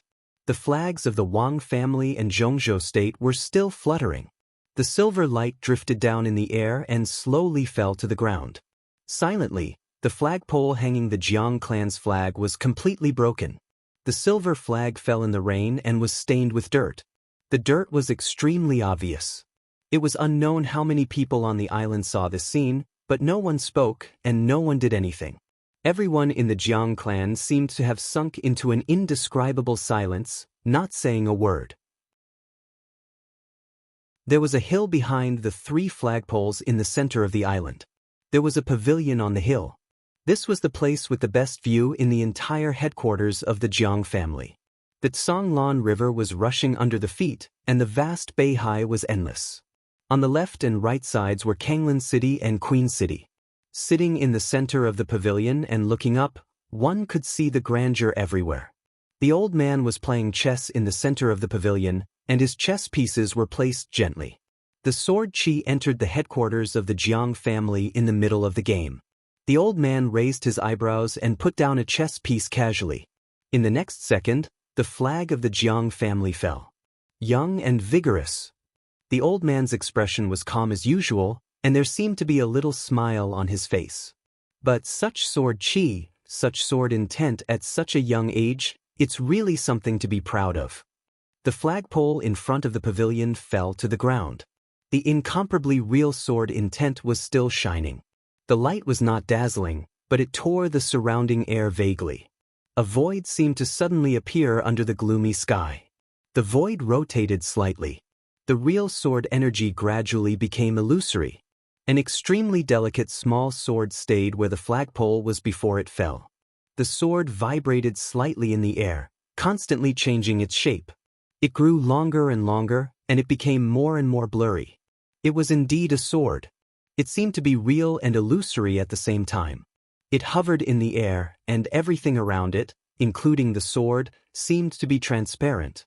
The old man squinted at the transparent void, feeling the indistinct sword intent, and smiled softly. His smile was calm and natural, with the traces of age. The old man was already very old. His sparse hair was pure white, and his eyebrows were almost completely gone. His skin was still bright and clean, with very few wrinkles, but it was extremely loose. He guarded the chessboard, his body hunched as he looked at the almost completely invisible sword. There was no frightening light in his eyes, only a kind of indifference and peace that made people drowsy. 13 floors, one sword to split the mountain, the old man whispered to himself. If I'm not wrong, this is the void sword of the 13 floors? You have a good memory. The beautiful mature woman opposite the old man said with a smile. She put a black chess piece on the chessboard in her white palm, and asked softly, "How sure are you?"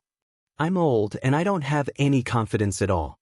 The old man squinted and smiled. "But there are some things that can't be done without confidence. The young man of the Li family broke my flag, so I have to try to break his sword." The people on the island finally started to move. Jiang Tongya, the current patriarch of the Jiang family, personally led the team. They took a boat into the lake and went straight to the opposite shore. The woman watched all this quietly. When has Beihai ever been so down and out? She watched the boat disappear into the distance and murmured to herself, "Ups and downs are all fated. In life, I've seen people who have triumphed along the way, but I've never even heard of families and forces that have triumphed throughout the ages, let alone seen one. North Sea's foundation is now completely stable. At this point, a momentary victory or defeat doesn't mean anything. As long as we have Beihai, we can have everything. This chapter is not over. Please turn the page." The old man looked down at the chessboard in front of him and said slowly, "The child of the Li family came to Mount Dibbing just to ask for an explanation. He took away Qiushui and ended all generations. In fact, it's nothing. The famous general troops suffered heavy losses, and the heavenly formation was broken. The Chen family needs to recuperate for the next few decades. As for the Jiang family, even if I die today, it's nothing. Even if he really breaks through the whole Beihai, so what? Beihai is just a temporary failure. He won't destroy Beihai. Even if he wants to, he doesn't have the ability. I met with that person in your family not long ago and mentioned Zhongzhou State. Now the situation is still clear. He also mentioned Li Tianlan, but he didn't take it seriously at all. It's not because Li Tianlan is not strong. Today, no one can deny his potential, especially after the end of the chaos in Eastern Europe. If he can break through Beihai, he can sweep the Dark World. However, even if he finally becomes the chosen one and builds a stronger force than Beihai, Beihai is still Beihai. The 7 sword-holding families surround and protect the Wang family. Beihai is one. With our current strength, the last thing we need to worry about is foreign enemies. As long as we can stabilize internally. There was a bitter smile on the woman's mature but age-free face. For so many years he has been emphasizing the dignity of the Wang family of Beihai to the outside world. His every move was like that, but he ignored some internal problems. When he found out, everything had already taken shape. It's not that we didn't try, but at present, it doesn't help at all. Wang Tianzong hid himself. Wang Xiaoyao entered the invincible realm. Wang Qinglei was ready to make trouble in Eastern Europe. The problems brewing inside the Wang family of Beihai were becoming more and more obvious. Any powerful force that was not afraid of foreign enemies often split from the inside. Today, the 7 sword-holding families were still calm. But the Wang family, which was guarded by them, had begun to crack inside, and it became more and more obvious. If Li Tianlan really broke through Beihai, Wang Xiaoyao would not care. Wang Qinglei would not care. Now Li Tianlan came to ask for an explanation for the cause and effect of Wang Tianzong. When he really went to Mount Dibbing, he would trample on Wang Tianzong's dignity and the dignity of the 7 sword-holding families. The boat passed the river and entered Kanglan Lake. The woman looked at it quietly for a long time before turning her head silently. The old man was still studying the chess game in front of him, with no distractions. The woman stood up, bowed deeply to the old man, and whispered, "Old man, please." She knew what her request meant. She also understood that the old man was ready. Only when he was fully prepared could he look so calm. Today, the dignity of Mount Dibbing and the 7 sword-holding families was almost all tied to the old man's saber. Heaven's saber de Quebec. Today, after more than 20 years, he was still the strongest saber in the dark world. The old man did not speak, but looked up quietly at the boat that was getting closer and closer. 20 years of saber cultivation. At the age of more than 90, he forcibly recovered to the peak state. The strongest saber, the most brilliant saber light. Everyone knew the consequences of doing so. This was destined to be the most brilliant outbreak in the old man's life. No matter whether he won or lost, his ending was doomed. He would be the first invincible realm expert to be crushed by the general trend in the new era. And all this was just the beginning. Just the beginning. He thought of what Li Tianlan said in Yuzhou. He was the overall situation. It was also the general trend. DK took a deep breath and straightened his body little by little. His surname was not Jiang. However, this was also his beloved family, his beloved Beihai. So, to some extent, he had no choice, just like Li Tianlan. Li Tianlan had no retreat. DK would die. In the roaring wind and rain, the old man held a chess piece in his hand and muttered to himself, "The strongest sword formation." End of this chapter. Bookmark for easy reading. Chapter 643. The exquisite boat slowly stopped on the shore. The woman in the pavilion was no longer in the mood to play chess. She looked at Li Tianlan and Huangfu Qiushui standing on the boat and was silent for a while. Then she said softly, "Old master, I'll go talk to him." DK nodded and said nothing more. The woman turned and left. In the sound of some hurried footsteps, a middle-aged man solemnly walked up to the pavilion with a tray. There was a pot of warm wine and a plate of peanuts on the tray. There was nothing else. The man nodded to the woman and slowly walked into the pavilion. DK had already stood up. His body was straighter and straighter. At this time, he was lowering his head and fiddling with the black and white chess pieces on the chessboard. This game was far from the final stage, so it was natural that the winner could not be seen. The old man held the white chess piece and placed it. His moves were not exquisite, but the black flag in his other hand was frequently used. The strangulation of the black and white chess pieces had completely turned into a one-sided crushing. The old man watched with great interest that the black chess pieces could no longer turn the situation around. He slowly smiled, happy like a child. The middle-aged man held the tray and stood motionless in front of the old man. Looking at his smile, his heart suddenly ached and his voice became hoarse. "Old ancestor, the wine you ordered." "Tonghui, sit down." DK smiled and waved his hand, motioning the middle-aged man to sit down. "How is our Yang and your little Bao?" "Very good.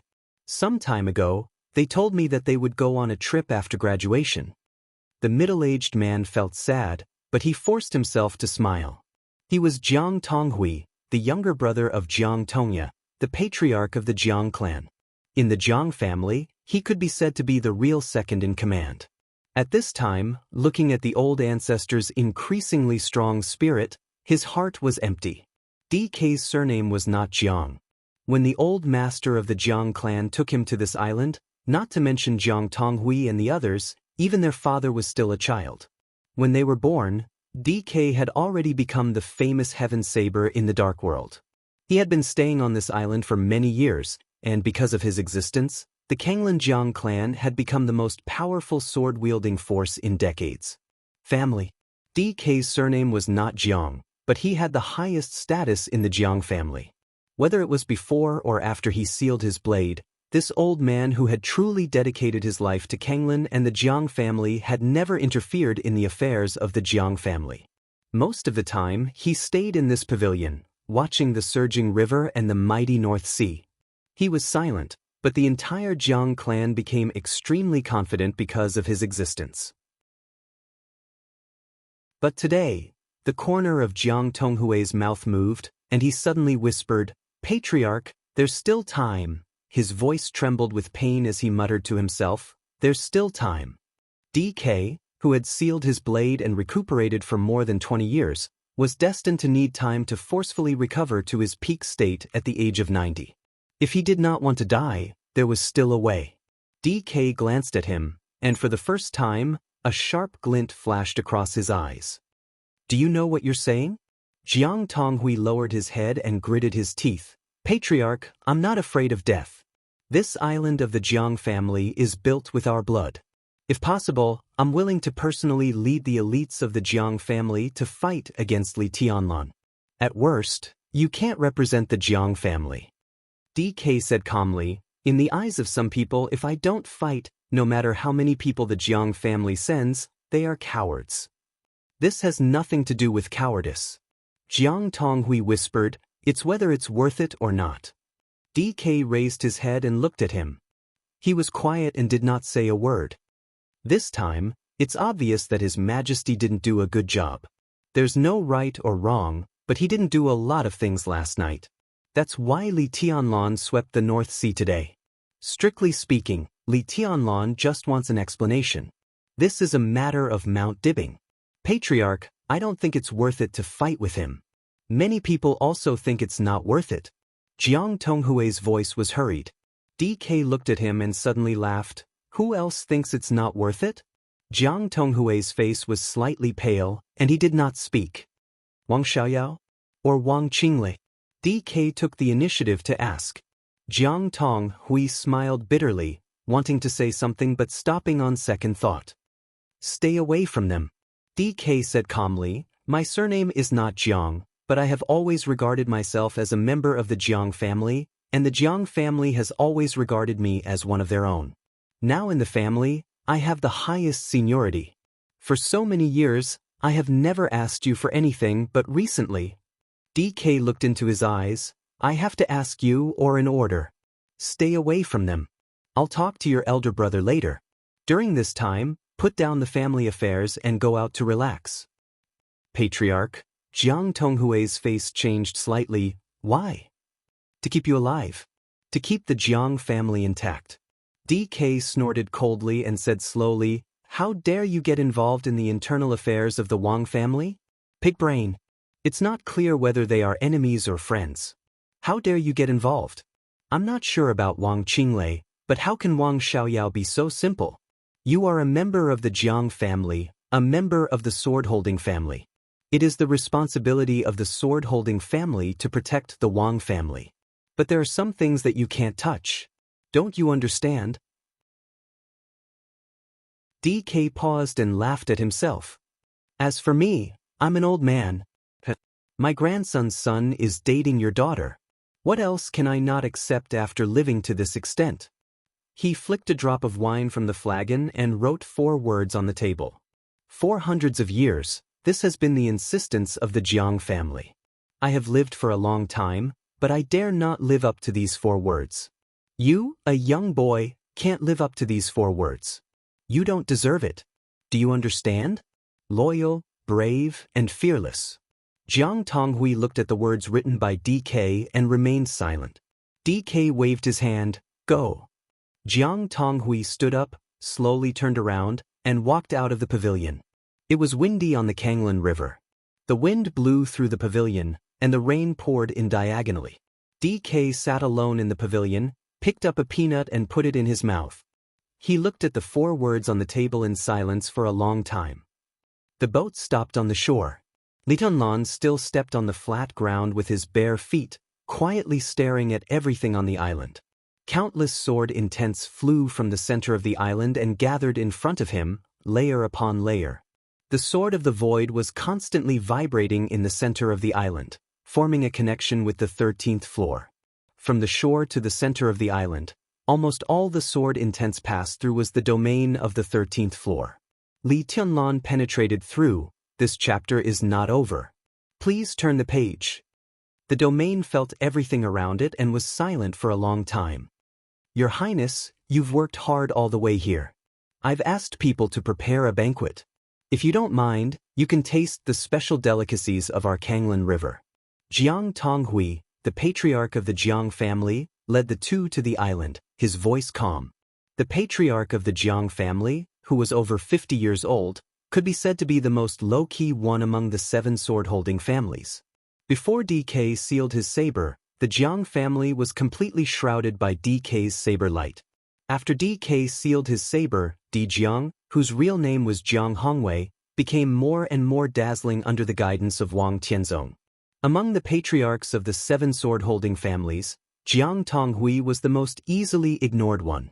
But in Li Tianlan's eyes, he was also the most unfathomable one. Li Tianlan glanced at him and suddenly said, "Before I came to Kanglin River, I heard that among the 7 sword-holding families, the Jiang family is the strongest. The saber formation, the sword formation, the raging fire formation, the ice formation, and the thunderclap formation, layer upon layer, can evolve into a real invincible formation. Do you look down on me too much? Or does the invincible formation not need much cooperation at all?" In his perception, the island was completely empty. It might not be accurate to say that it was empty. But in all directions, Li Tianlan did not feel any hostility or killing intent. It was calm everywhere, as if everyone regarded him as a real guest in Kanglin River. "It's because we think too highly of your highness," Jiang Tonghui said quietly. "Even if it's the invincible formation, it can't exert much power in front of the 13 floors. In that case, why bother? The old ancestor is already waiting for your highness. When your highness is ready, the old ancestor will fight with your highness." "Heaven knife Deek?" Li Tianlan raised his eyebrows and asked, "Only him?" "One person is enough," Jiang Tonghui said in a deep voice. "The old ancestor can't beat you alone, and neither can the Jiang family. If the old ancestor can beat you alone, why do we need others?" Li Tianlan slowly put away the domain of the 13 floors. He had been prepared that maybe he would not meet Di Jiang on the trip to Kanglin River, but he did not expect that he would not even see the invincible formation of the Jiang family. Here, he only had one opponent. Heaven Knife Deek. This battle was destined to be extremely tragic, but for the entire Jiang family, it was the best. Li Tianlan finally saw the real magnanimity and calmness that belonged to a wealthy family in the Jiang family. Even if the Jiang family did not use the invincible formation and Deek used his saber alone, in the whole Beihai, who dared to say that the Jiang family did not go all out? "Lead the way," Li Tianlan said calmly. "No matter the outcome of this battle, I have to propose a toast to the old master. No matter the outcome of this battle, I have to propose a toast to your highness." Jiang Tonghui leaned sideways and stretched out his hand, neither servile nor overbearing. "If you win, I will propose a toast to your highness's glory. If you lose, I will propose a toast to your highness's courage." Li Tianlan let out a long laugh and took Huangfu Qiushui directly to the buildings on the island. On the island, the Fearless Hall, which would only be opened when the Jiang family received the most important guests, was filled with the aroma of wine and food. Jiang Tonghui took Li Tianlan and Huangfu Qiushui to the front of the Fearless Hall, reached out and said, "Please," but did not go in himself. Li Tianlan did not think much and pushed the door open casually. Under the gloomy sky, the Fearless Hall was lit with soft light. The light shone from every corner of the hall and filled the whole hall. Li Tianlan was stunned. There was a woman sitting in the hall full of light. The woman was dressed in a black ancient costume embroidered with golden patterns. Her sleeves were loose, and her hair was coiled up. Her beautiful face, without any trace of age, was calm. She looked at Li Tianlan quietly with her deep eyes, and her whole person was indescribably noble and peaceful. Li Tianlan suddenly thought of Wang Tianzong on the last night in Eastern Europe. Under the polar night sky, the Sword Emperor, who swept the world, was also dressed in a black ancient costume embroidered with golden patterns. He was also inviolable. He looked at the woman's face. The beautiful face was calm with a touch of majesty, which invisibly diluted the enchantment between her eyebrows. Li Tianlan had never seen her. But this face was indeed familiar. This face was very similar to Wang Yuedong's. No, it should be said that Wang Yuedong's appearance was very similar to hers. His heart moved slightly. Behind him, Huangfu Qiushui's soft voice had already sounded. Teacher? She was a little surprised and trotted to the woman's side. Her incomparably charming little face suddenly became a little aggrieved. She pulled the woman's sleeve, wanting to say something but stopping on second thought. With this word, teacher, alone, Li Tianlan no longer doubted the woman's identity. The hostess of the Wang family of Beihai. Summer Solstice.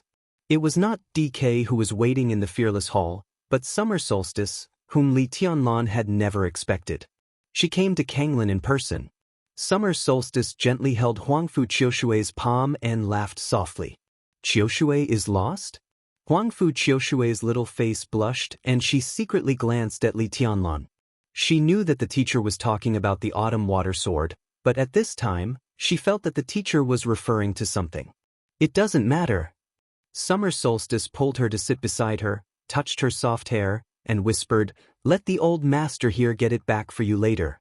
If he can't get it back, you can get it back by yourself when you are strong in the future." Huangfu Qiushui was silent and nodded obediently. Summer Solstice turned to look at Li Tianlan, who still looked calm, and smiled softly. "This is the first time we have met." Li Tianlan coughed and nodded.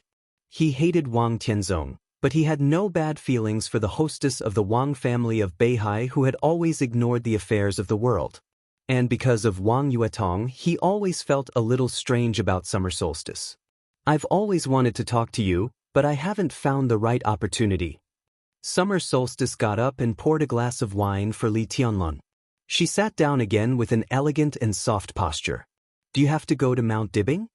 Li Tianlan slowly reached out to hold the wine glass and nodded. "I have to go." "What if I make a move?" Summer Solstice looked at him with calm eyes. "You are very strong now, and so is the 13th floor. But I can be sure that if I make a move, you can't go to Mount Dibbing or even leave Kanglin City." Li Tianlan drank up the wine in the glass, looked at Summer Solstice, and said seriously, "I'm really no match for you now, but I heard that you are in poor health. If you make a move against me, I don't know if I will die, but you will definitely die. As you said, I'm not sure if I will die, but if I make a move, you will definitely die." Summer Solstice said calmly. Li Tianlan was silent for a while. "This chapter is not over. Please turn the page." After a while, he asked, "Do you dare to make a move?" "Why not?" Summer Solstice asked with a smile. Li Tianlan raised his eyebrows and said calmly, "If you dare to make a move, Sword Emperor would have killed me directly in Eastern Europe." This was a problem that the Dark World was well aware of. Wang Tianzong killed the traitor tyrant in Eastern Europe. But he didn't kill Li Guangtu and Li Tianlan, not because he didn't want to, but because he couldn't. It was also because of this that the Dark World finally determined that Wang Tianzong was in a very poor state. If he was really in his heyday, he would not hesitate to kill Li Guangtu. Even if he didn't kill Li Tianlan, he would completely crush all his foundations. The reason why he didn't do so was that the whole Dark World thought that Wang Tianzong's injury was almost out of control.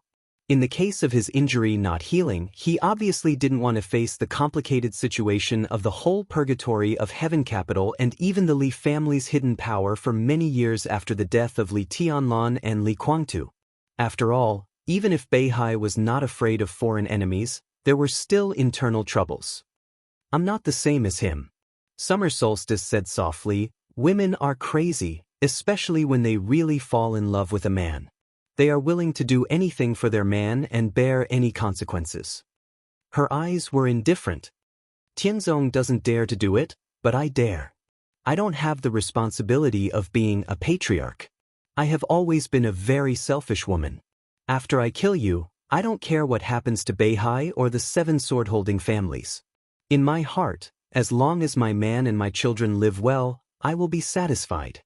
Even if Beihai is destroyed, what does it have to do with me? My family or my children are enough." She tilted her head.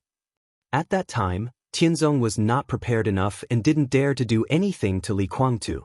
"It was I who united with Kunlun City and set off a case of treason. I dared to do what he didn't dare to do. Why do you think I didn't dare to do it? Do you know the identities of the 3 members of the devil troop you met in Qiushui?" Summer Solstice looked at Li Tianlan quietly. Before they became devils, one was my father and the other two were my uncles. Tianlan, I sent them out because I really wanted to kill you. Li Tianlan's palms suddenly trembled, and a little wine in the cup spilled out. He looked up at Summer Solstice. Summer Solstice was also looking at him, and there was no expression on her beautiful face. Li Tianlan was silent for a long time before he slowly said, "If that's the case." He picked up his chopsticks and pointed to the sumptuous dishes in front of him. "Why didn't you kill me?" "Because I didn't want to," Summer Solstice said with a smile. She meant what she said. She dared to kill Li Tianlan, and she had put it into action. So it was not that she didn't dare, but that she didn't want to. It was not that she didn't want to give up Beihai, but she didn't want to give up Wang Tianzong. Even if it was a lightless world and a dreamless world, he was still there. Even if she couldn't see him for the time being, such a world was still extremely beautiful for her. Li Tianlan was silent for a moment and asked, "How is the Sword Emperor's injury?" "Very bad." Summer Solstice said slowly, "That sword strike caused him a lot of trouble. That's why I came to see you today." Li Tianlan looked at her and didn't speak. The Eastern European sword strike is almost eternal. The master of Samsara Palace and Shenyuan Feng are part of the reasons for it to be able to do this. The 13-story building is the main reason, right? Summer Solstice said softly. Her tone was extremely domineering, leaving no room for negotiation. "I want to take a look at the sword formation of the 13-story building." Li Tianlan raised his eyebrows. He thought about it seriously and opened his palm. Countless sword energy began to change around him. One after another, delicate little swords emerged around him. Tianguang was on Lingtai Mountain. The divine weapon was on Picturesque Mountain. There were 11 swords left in the 13-story building. The 11 swords slowly rotated around him, with some extremely profound law. Li Tianlan looked at Summer Solstice calmly and frankly.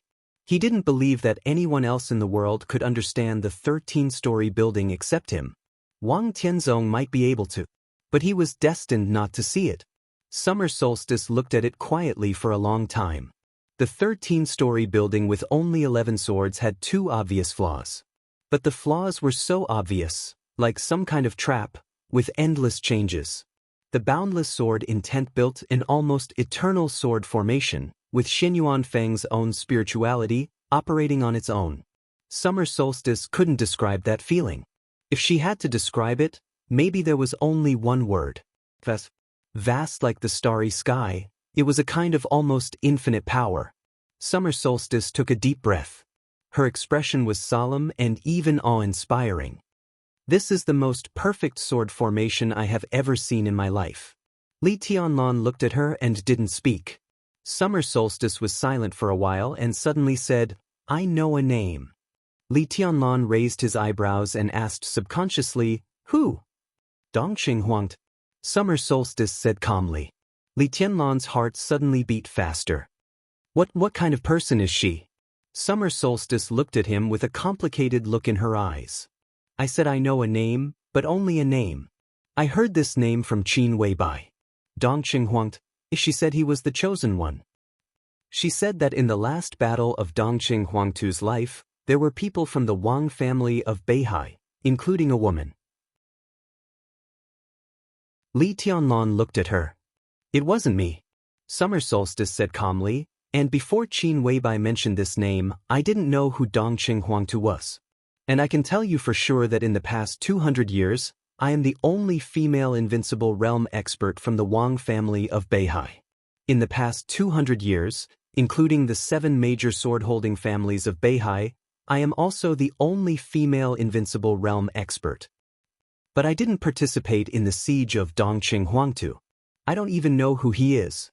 The Wang family of Beihai mobilized all the intelligence systems, trying to find traces of Dongqing Huangtu." Summer Solstice looked into Li Tianlan's eyes. "Do you want to know our conclusion?" The corner of Li Tianlan's mouth moved. Summer Solstice said slowly, "There is no Dongqing Huangtu. There is no chosen one. Dongqing Huangtu doesn't exist at all. This is our conclusion." She looked at Li Tianlan and said in a strange voice, "Then how did the 13 floors come about?" End of this chapter. Bookmark for easier reading.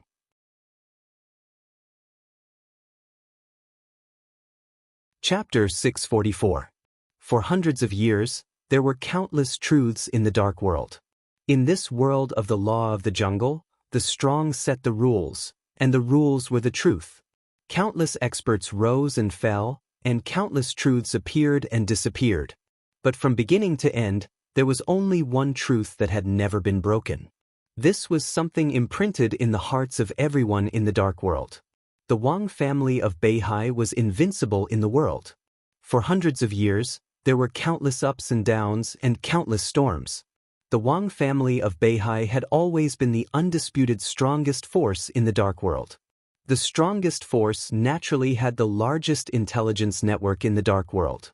If such an intelligence network wanted to find a person, or even just find a clue of his existence, it could be said to be a piece of cake. At least, they could get a lot of clues in the shortest time. But Dongqing Huangdi had no clue. The intelligence network of the Wang family of Beihai was spread out. From beginning to end, what they found was nothing. There was no trace of Dongqing Huangdi's existence in the entire dark world. What did this mean? Li Tianlan's eyes were a little dazed. He quietly looked at the 13-story building floating beside him. The sword light of the 13-story building had unparalleled spirituality. It seemed to feel Li Tianlan's mood. The 11 small swords slowly approached and rotated around him more and more docile. The sword chi of every sword was fusing with his sword will. It was natural and flawless. This was a sword formation that completely belonged to him. It was like a part of his body. He didn't feel the slightest bit unfamiliar with it. He couldn't be more familiar with it. Li Tianlan waved his hand. The 13-story building returned to nothingness. He quietly looked at summer solstice and calmly said, "I don't believe your conclusion." His voice was steady, but his eyes drifted to other places.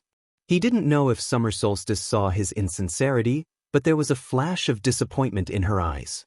The whole world was guessing about Wang Tianzong's injury, and summer solstice's coming to Kanglin to meet Li Tianlan was enough to explain the problem. Wang Tianzong's injury was not optimistic. After the sword strike in Eastern Europe, he forced himself to return to Mount Dibing, but his injury was not stable. The internal injury that could almost threaten his martial arts foundation was constantly worsening. Otherwise, summer solstice would not have come to test Li Tianlan. She mentioned Dongqing Huangdi and saw the sword formation of the 13-story tower, not to confuse Li Tianlan. Instead, she was also looking for traces of Dongqing Huangdi's existence. She wanted to take a look at his sword formation and find something that could help Wang Tianzong. She was telling the truth. She did not find any trace of Dongqing Huangdi's existence.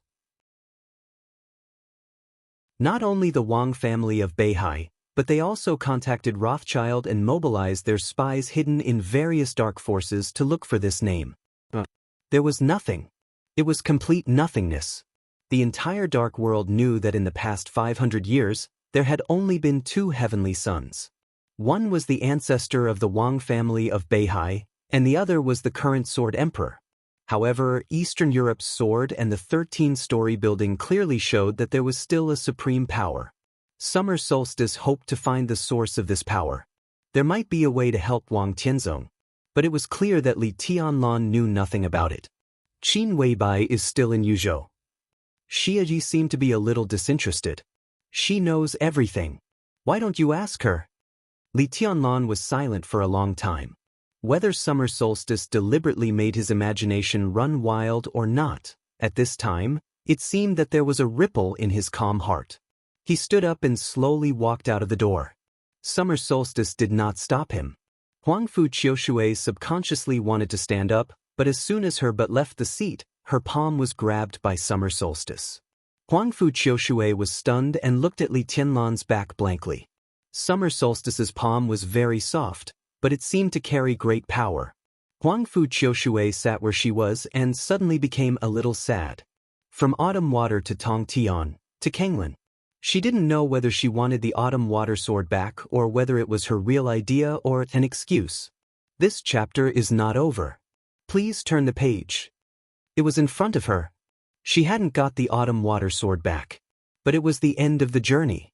Li Tianlan's figure was about to walk to the door. His figure paused. Huangfu Qiushui's deep and charming eyes suddenly lit up. She hoped that Li Tianlan could say something to her, even if he wouldn't give her the autumn water sword back. Li Tianlan was silent for a moment and said in a hoarse voice, "How is Yue Tong?" Huangfu Qiushui's bright eyes dimmed slightly. Summer Solstice's voice was calm, and she smiled calmly and elegantly. "She has returned to Mount Dibbing. She is in a good state. She didn't cry or make a fuss." Li Tianlan took a deep breath and said nothing more. He turned around and walked out. In front of the fearless hall, Jiang Tongya, the patriarch of the Jiang clan, stood quietly. It seemed that he didn't expect Li Tianlan to come out so soon. He looked at Li Tianlan strangely, nodded, and said calmly, "Your Highness, the old ancestor is waiting for you." "Where is he?" Li Tianlan asked directly. Jiang Tonghui didn't speak, but his eyes subconsciously looked at the pavilion in the center of the island. The black pavilion was shrouded in the wind and rain, with a touch of incomparable sharpness. Li Tianlan nodded. "Lead the way." The chess game was already messed up. The warm wine was half done. The river went all the way east with the crazy rain, mighty and mighty. DK's old palm gently stroked the railing, squinted at the rushing river, silent like a statue. He could see the fearless hall. He could see the young man brought here by Jiang Tongya. Some sword intent was emanating from him bit by bit, converging into an ethereal shadow. The sword energy entered the pavilion. DK turned around slowly. In his sight, a figure so young that even DK felt a little excessive was standing in front of the chessboard, looking down at the game in front of him. This was a figure that was as faint as smoke. He stood there and looked extremely real, but the sword will around him caused the entire space to become a little distorted. His face, which could not be considered handsome, was calm, but his whole person gradually emitted an indescribable temperament. It was temperament, not awe. It was a kind of natural elegance, or elegance, that was revealed bit by bit with each of his actions. Like a kind of light breaking through the night, it was slowly but irresistibly radiating. "Your Highness is so elegant, it's admirable."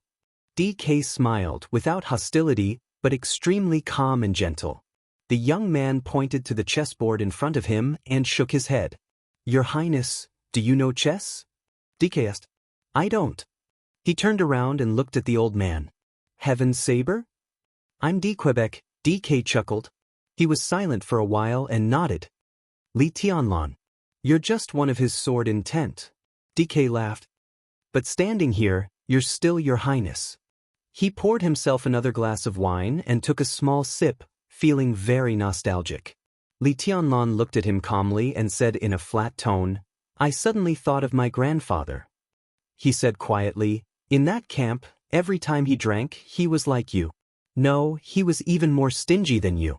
He could drink a bottle of poor quality liquor for half a year." "Your grandfather," DK thought for a moment and laughed. "I didn't have much contact with him. But that little guy can support the Li family to this point. He is indeed a hero." "Little guy," Li Tianlan looked at Di Jiang and did not speak. Since he was a child, his grandfather had always been called Senior Li by others. It was the first time he had heard such a sentence from the little guy. "Don't look at me like that. It's not too much for me to call him little guy. I had a good relationship with your grandfather's father in those days." Li Tianlan's mouth twitched and he did not speak. DK did not seem to be in the mood to talk about the past. He drank up the wine in the glass and then again. "This chapter is not over. Please turn the page." He took out a glass. There was not much wine in the flagon. He poured it out patiently. There were exactly 2 glasses. DK smiled and pushed a glass of wine in front of Li Tianlan. He chuckled and said, "I'll drink the last glass of wine in my life with Your Highness." Li Tianlan did not move. Now he was just a sword intent, so he naturally could not drink. Di Jiang raised his glass. Li Tianlan thought for a moment and gently raised his hand. His glass floated up under the control of sword intent and touched Di Jiang's. The wine in the glass disappeared. DK put down the glass. The Jiang family's hospitality is really unexpected. Li Tianlan's voice was calm. He had thought that he would encounter the fiercest battle in the Jiang family since he entered Beihai.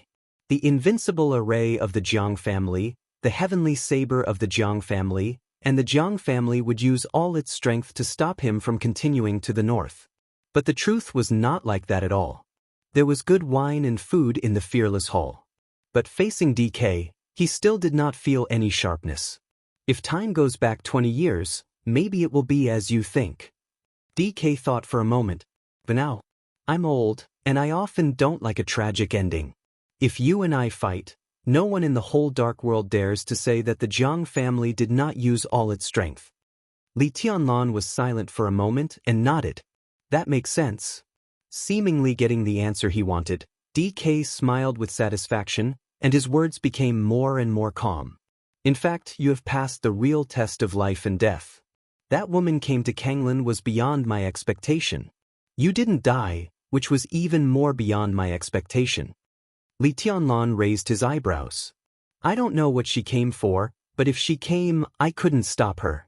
DK said softly, but the biggest possibility is that she came to kill you. If that woman wants to kill you, how sure are you? Li Tianlan was silent. Summer Solstice was extremely young when she entered the invincible realm. After her realm was stabilized, she directly entered the peak of the invincible realm. Even among the experts at the peak of the invincible realm, she was among the top. If she forced a move, even if Li Tianlan had the 13-story building, he could at most die with her, and that was to cause her injuries. As for living, he was not sure. Maybe the whole Beihai doesn't dare to kill you, but that woman doesn't care about it. DK said softly, back then, Sword Emperor's father killed nearly 30 people in Summer Solstice's family. There are many stories for her to be with Wang Tianzong. But how much affection can she have for the whole Beihai? Among the 7 sword-holding families, over the years, she has a good relationship with the Huangfu family. Her family is from the Xia clan, but she doesn't care about the whole Xia clan. Many people in Beihai will care about the future of Beihai. If that woman goes crazy, she is the most likely to care. Li Tianlan listened quietly. He was silent for a long time before he laughed at himself. It seems that I'm lucky? It seems that I'm also lucky. DK smiled. She won't kill you, so I can wait for you to fight with me. I'm still alive. Why should I let the younger generation of my family bleed? I've never liked a tragic ending. DK took out a sword from under the table. The quaint long sword was crystal clear, like a piece of extremely precious crystal, shining with an extremely gorgeous luster. The Jiang family's famous sword, amber. DK looked at Li Tianlan. Today you and I will fight. If you win, you can take the sword. If you lose, your highness's unique skills will be left behind. The long sword vibrated slightly on the table.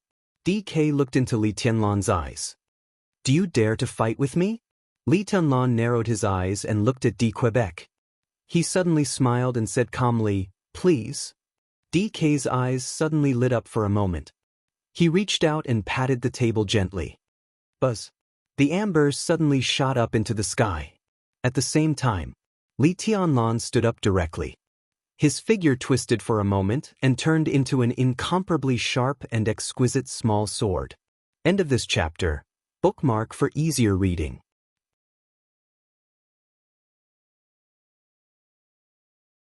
Chapter 645. The awe-inspiring sword qi suddenly filled the entire pavilion. Li Tianlan's figure disappeared. The small black sword was surrounded by an incomparably sharp sword light and spun crazily, growing longer and longer. It was like the deepest darkness, rich, pure, silent, and majestic. Its existence was incomparably real. But it was truly meaningless. It was meaningless. It was all illusory. 13 Pagoda, Xianyuan sword. This was the most important and core sword of the 13 floors.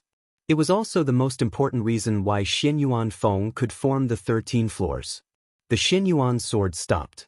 The slender black sword body hovered in the air, carrying with it a majestic and almost endless sword qi.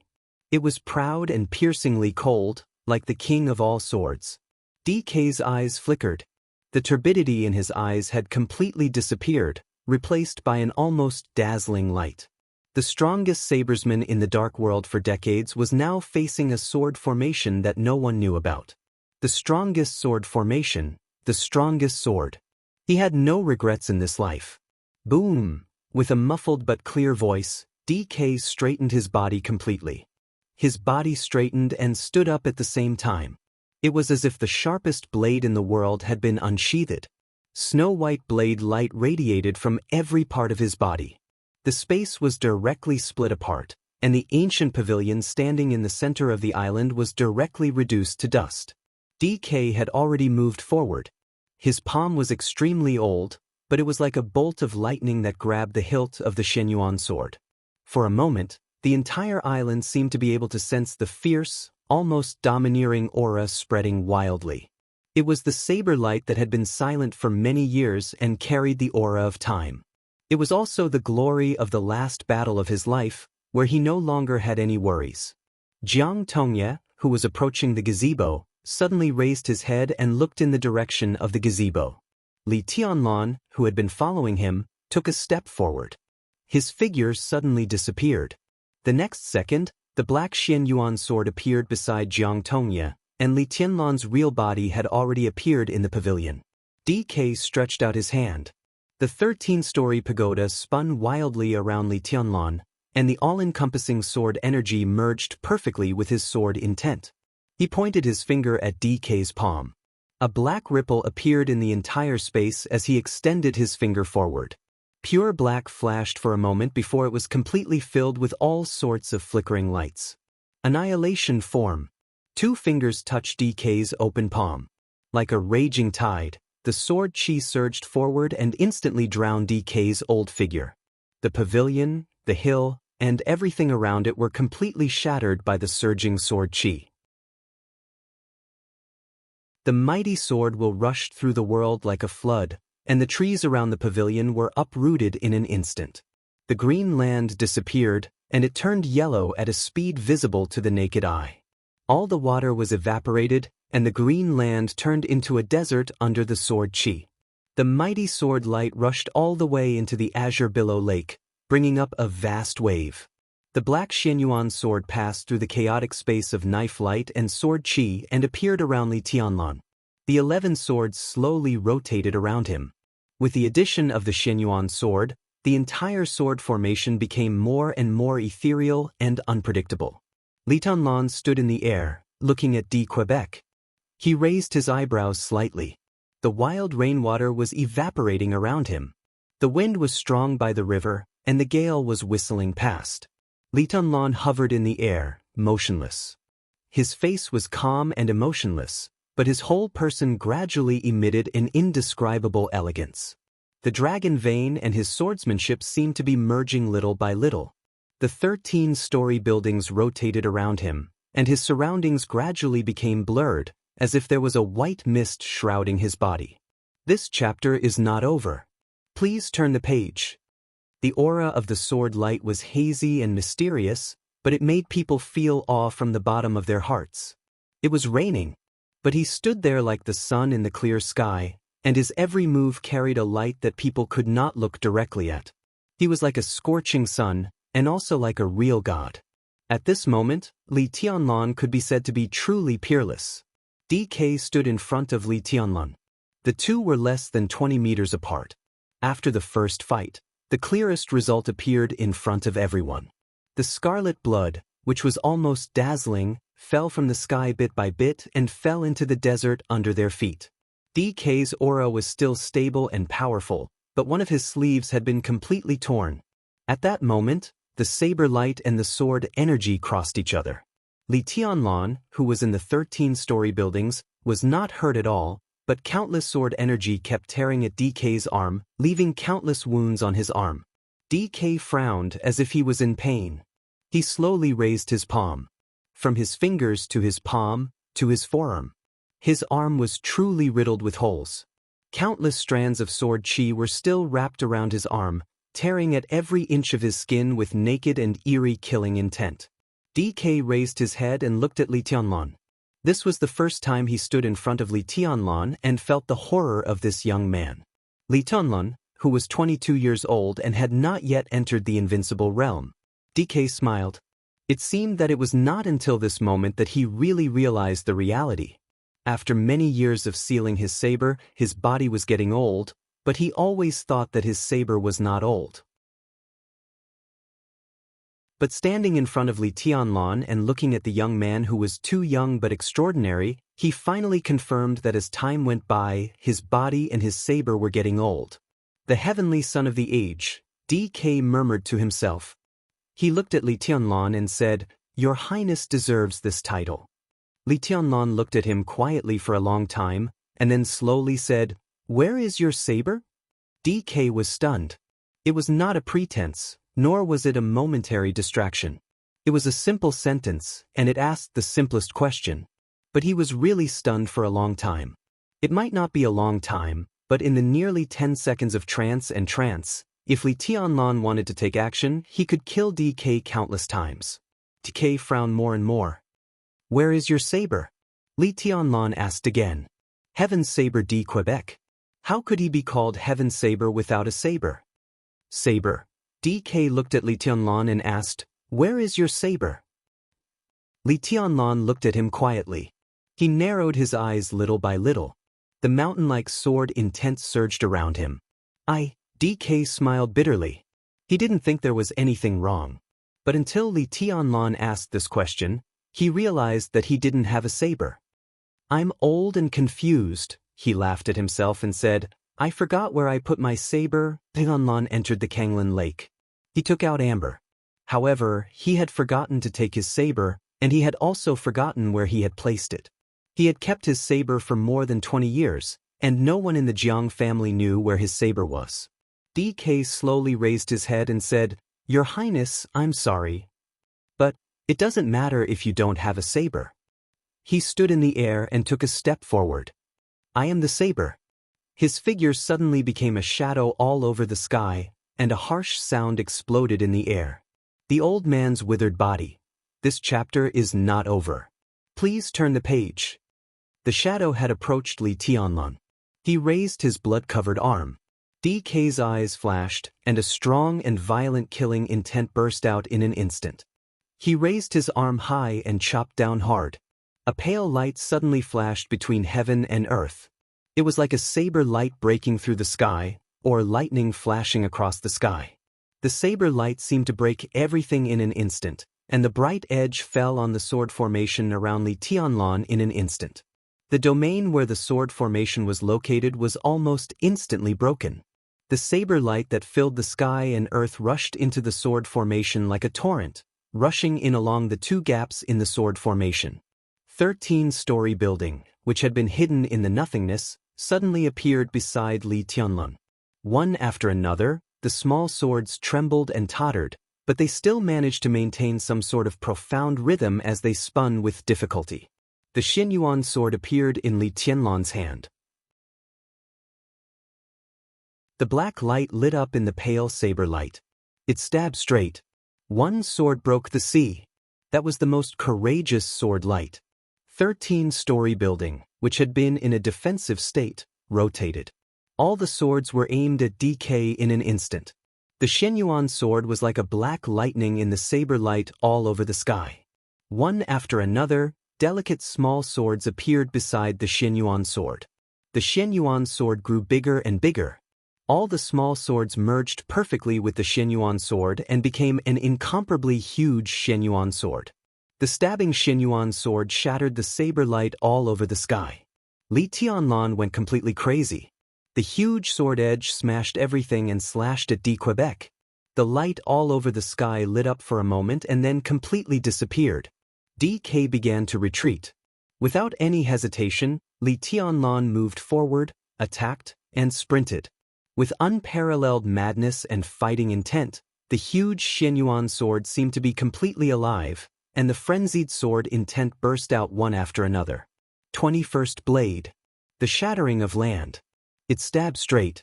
It was still a straight stab. The dark light moved forward madly with incomparable majesty, sharpness, and killing intent. Saber shadows appeared one after another in the void. Wherever the dark sword energy passed, the saber shadows were smashed into pieces. DK's entire domain was pierced the moment it touched the Xianyuan sword, and all his defensive means were smashed by the sword light. Li Tianlan's speed was getting faster and faster. After the shattering of land. It was still the shattering of land. The dark sword light broke the wind and rain, the space, and the saber light.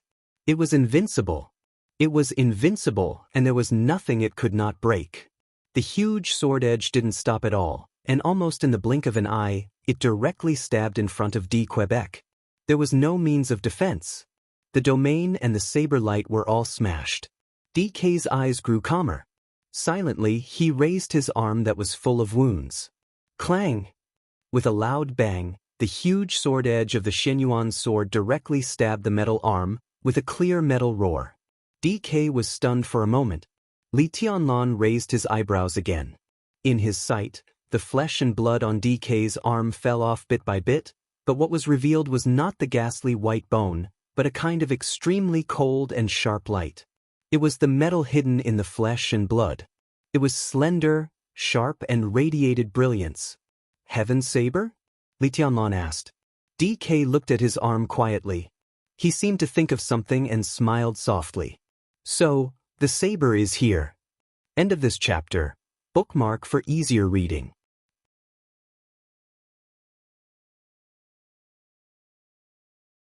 Chapter 646. This was definitely the most horrifying scene. The blade of the Xianyuan sword pierced into DK's arm. The dense sword energy peeled off the flesh and blood. Flesh, blood vessels, and minced flesh kept falling off. The extreme pain fell on DK's body. His face was so calm that it was almost numb. The cold sharpness bloomed little by little from the falling flesh and blood. It was bright, dazzling, and carried the deepest danger. Li Tianlan's pupils contracted slightly, and he said word by word, "The devil troop?" Yes and no. DK's eyes became extremely clear. He seemed to remember a lot of things in an instant. For example, he took the initiative to find the old patriarch of the Wang family of Beihai and wanted to accept the transformation and become a devil to sleep in the Kanglin River. For example, the Jiang family fully opposed it at that time.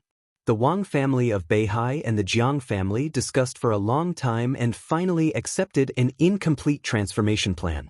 DK implanted his double sabers in his arms and used about 1/3 of the immortality potion to maintain his life and state. Finally, he ensured the existence of the top combat capability of the Jiang family for decades. So he could not be regarded as a real devil.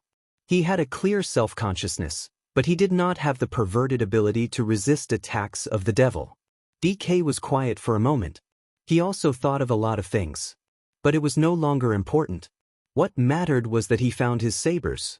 The sabers implanted in his arms. The sharp and slender sabers shone with cold light. These two sabers were already a part of his body. DK felt a familiar aura. It was a familiar aura that had truly fused with his flesh and blood. He looked up at Li Tianlan, who was standing in front of him, and laughed. His smile was peaceful and extremely confident. His voice was almost a whisper, but the vague danger surged in an instant from all directions. The slender sabers replaced his arms and were raised. It shouldn't be, he stepped forward. Stay away from me. The sabers fell. So close.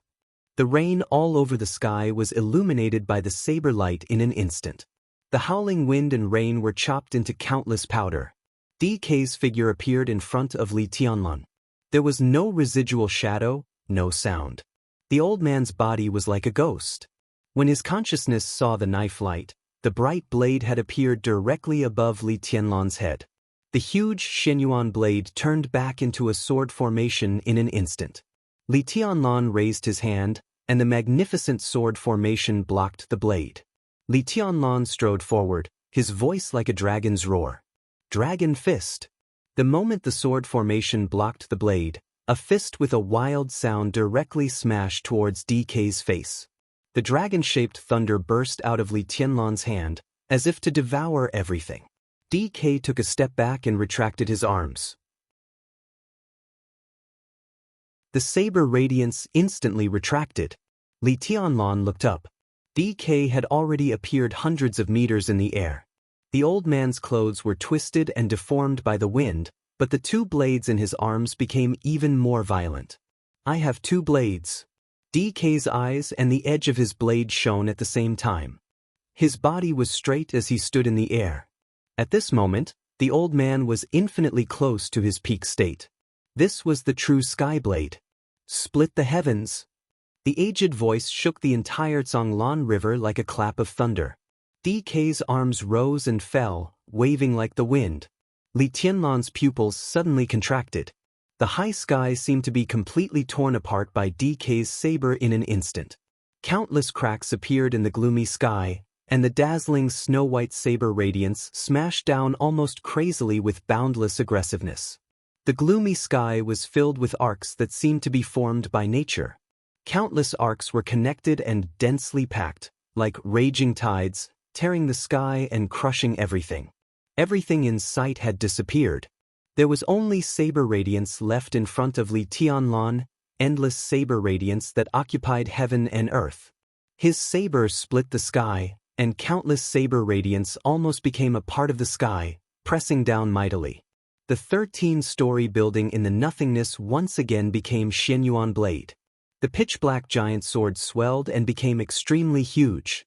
Under the majestic heavy sword, Li Tianlan's figure became extremely small. He held the sword with both hands and grasped the hilt. Without any retreat or hesitation, facing the saber radiance that covered the whole sky, the extremely condensed sword energy suddenly burst out. This was a move he had never used since he entered the secular world. It was also the most legendary move of the Li family in the Dark World. 22nd Blade, Break of the Heavens. The huge body of Xianyuan Blade rushed into the sky, and the surging sword energy converged into a line. Li Tianlan's figure seemed to disappear. In everyone's sight, there was only a huge black sword between heaven and earth, crazily shuttling through the saber radiance all over the sky. Countless sword energy was smashed by the saber radiance. But the huge black sword was still moving forward steadily, faster and faster, like a black thunderbolt. Pieces of saber radiance were completely smashed. DK was also not surprised. He shook his two sabers, and his voice shook the sky, split the earth. His figure appeared beside the huge black sword in an instant. The saber radiance was like a dragon, roaring and rolling through every inch of space in the sky. Push the mountain. The infinite saber radiance was like a blooming flower, blooming and burning endlessly. At this moment, there was only saber radiance between heaven and earth. That was the dignity of the Jiang family for decades, and it erupted with no way out. Pour the sea. The saber light filled the space between the heavens and the earth. Large patches of dark clouds were torn apart and the entire Kanglin River was surging with the saber light like a wild wolf. The sudden storm was getting higher and higher. In a trance, DK didn't look old at all. His figure was straight and he was in high spirits. He waved his two sabers crazily, bringing along the killing intent and saber light that filled the sky. Again and again he slashed at the huge black sword. The huge sword kept rolling and shaking, flashing with sparks. The pale light suddenly condensed in one place. DK's figure disappeared for a moment, and then he appeared above the huge black sword, looking down. Li Tianlan's figure finally appeared. The huge sword of Xianyuan Blade had shrunk. The stormy offensive seemed to have passed. He held the sword with one hand, and his whole body was covered with blood.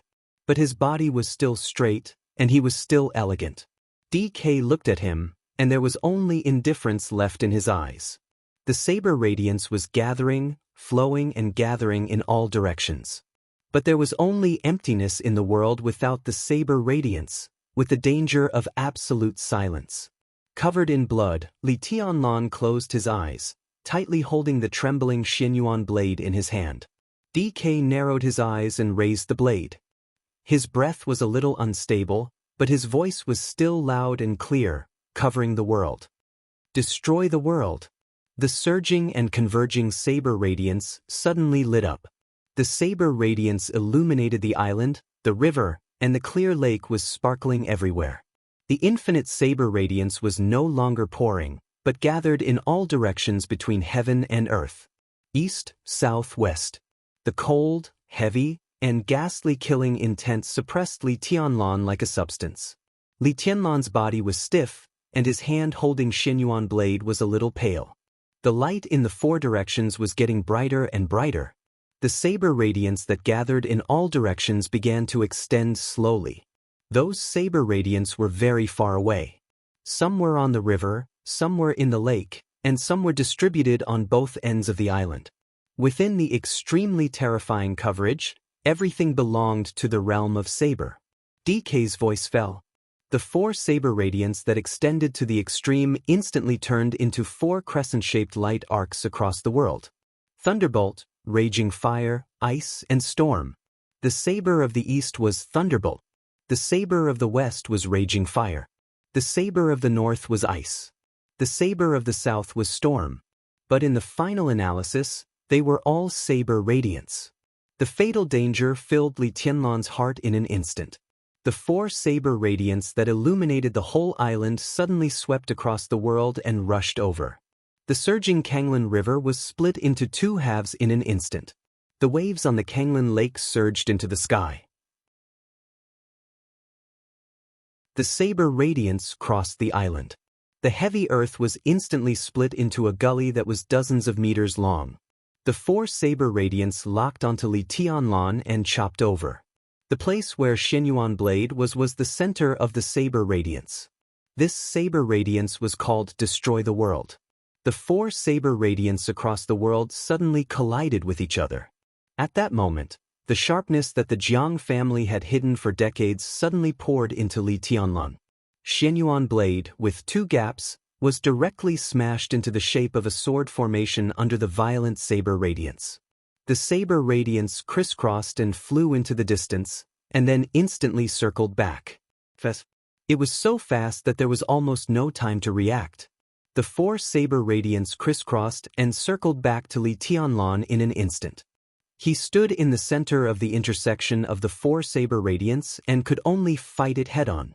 The sword formation of the 13-story building was on the verge of collapse. The four saber radiance circled back for the third time. The saber radiance raged between heaven and earth. Thick blood spurted directly from Li Tianlan's mouth.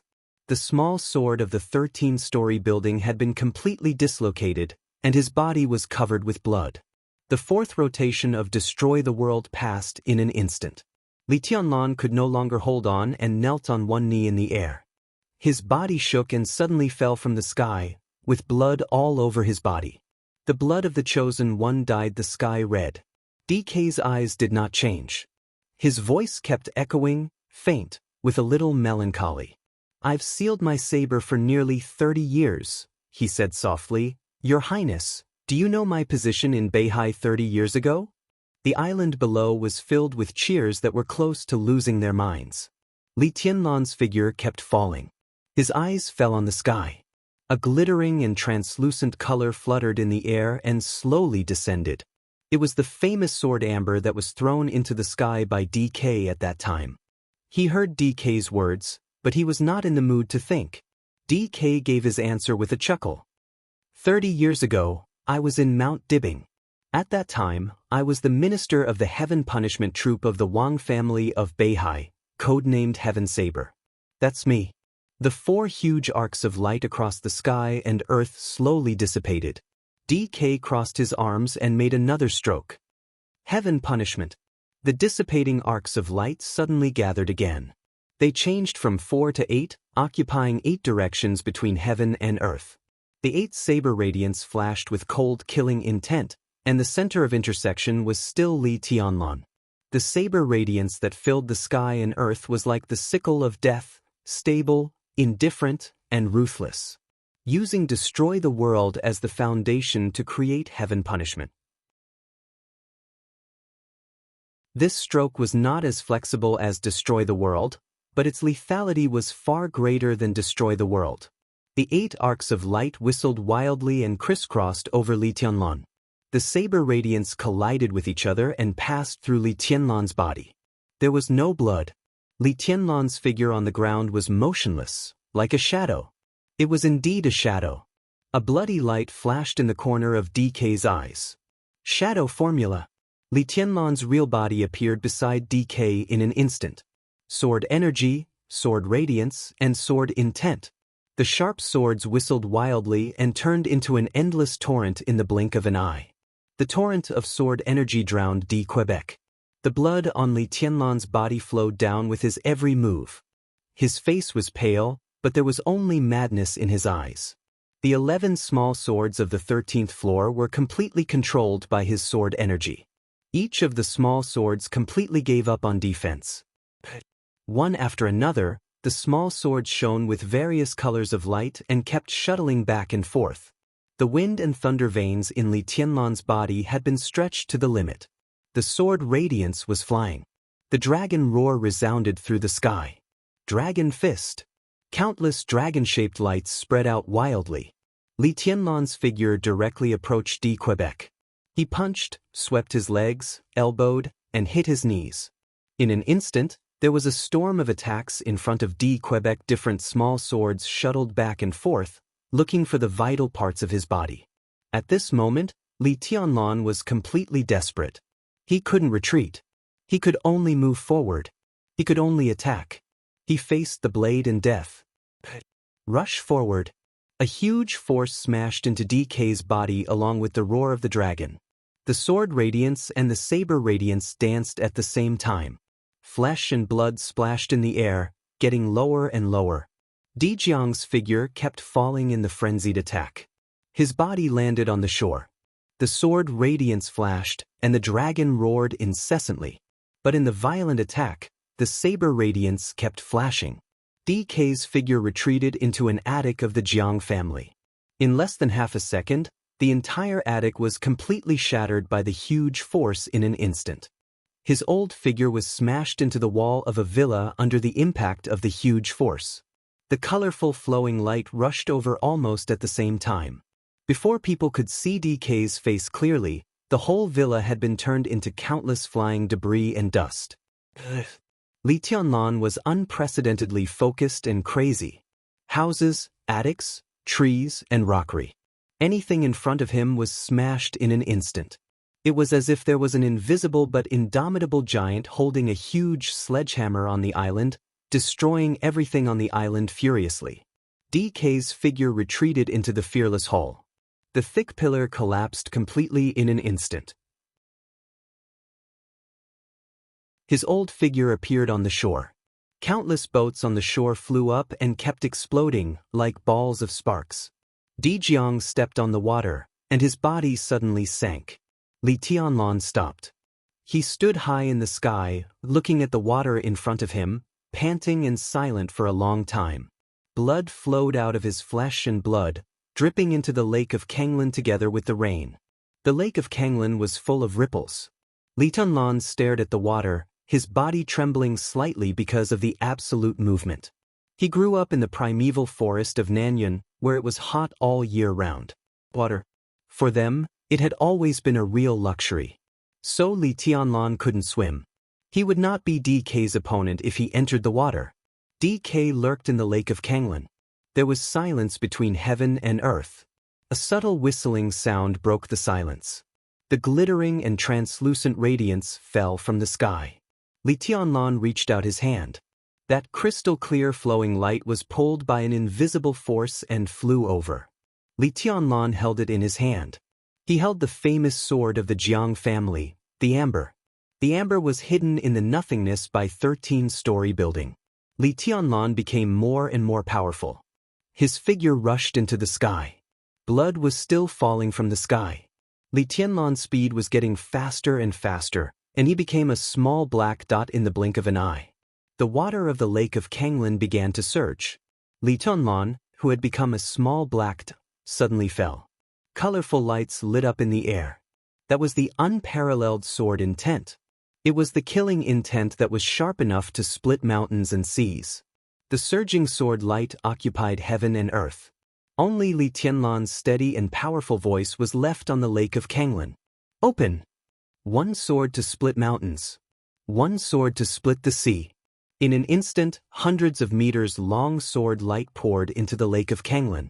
The whole vast lake was surging, and the sharpness that was enough to tear the space was all poured into the turbulent lake in an instant. It was like a sharpness that could fight against the whole world sweeping across the lake. The turbulent lake was torn apart. The sword light went straight to the bottom of the lake, mighty and powerful. A large amount of lake water suddenly flew up and rushed into the sky, like two water walls towering into the sky. The whole lake of Kanglin was split in half by Li Tianlan's sword. Countless lake water kept surging and rushing into the sky under the obstruction of the sword energy. Li Tianlan landed. The bottom of the lake was wet like a swamp under his feet. But there was no water around. The whole lake was on both sides of him, getting higher and higher. The sword light hidden in the lake and crazily circling directly swept over the moment Li Tianlan landed. Li Tianlan's body took a step to the left. Just one step. It was a very simple movement. But with this step, his body left behind countless afterimages. One after another, black shadows appeared around the blade light.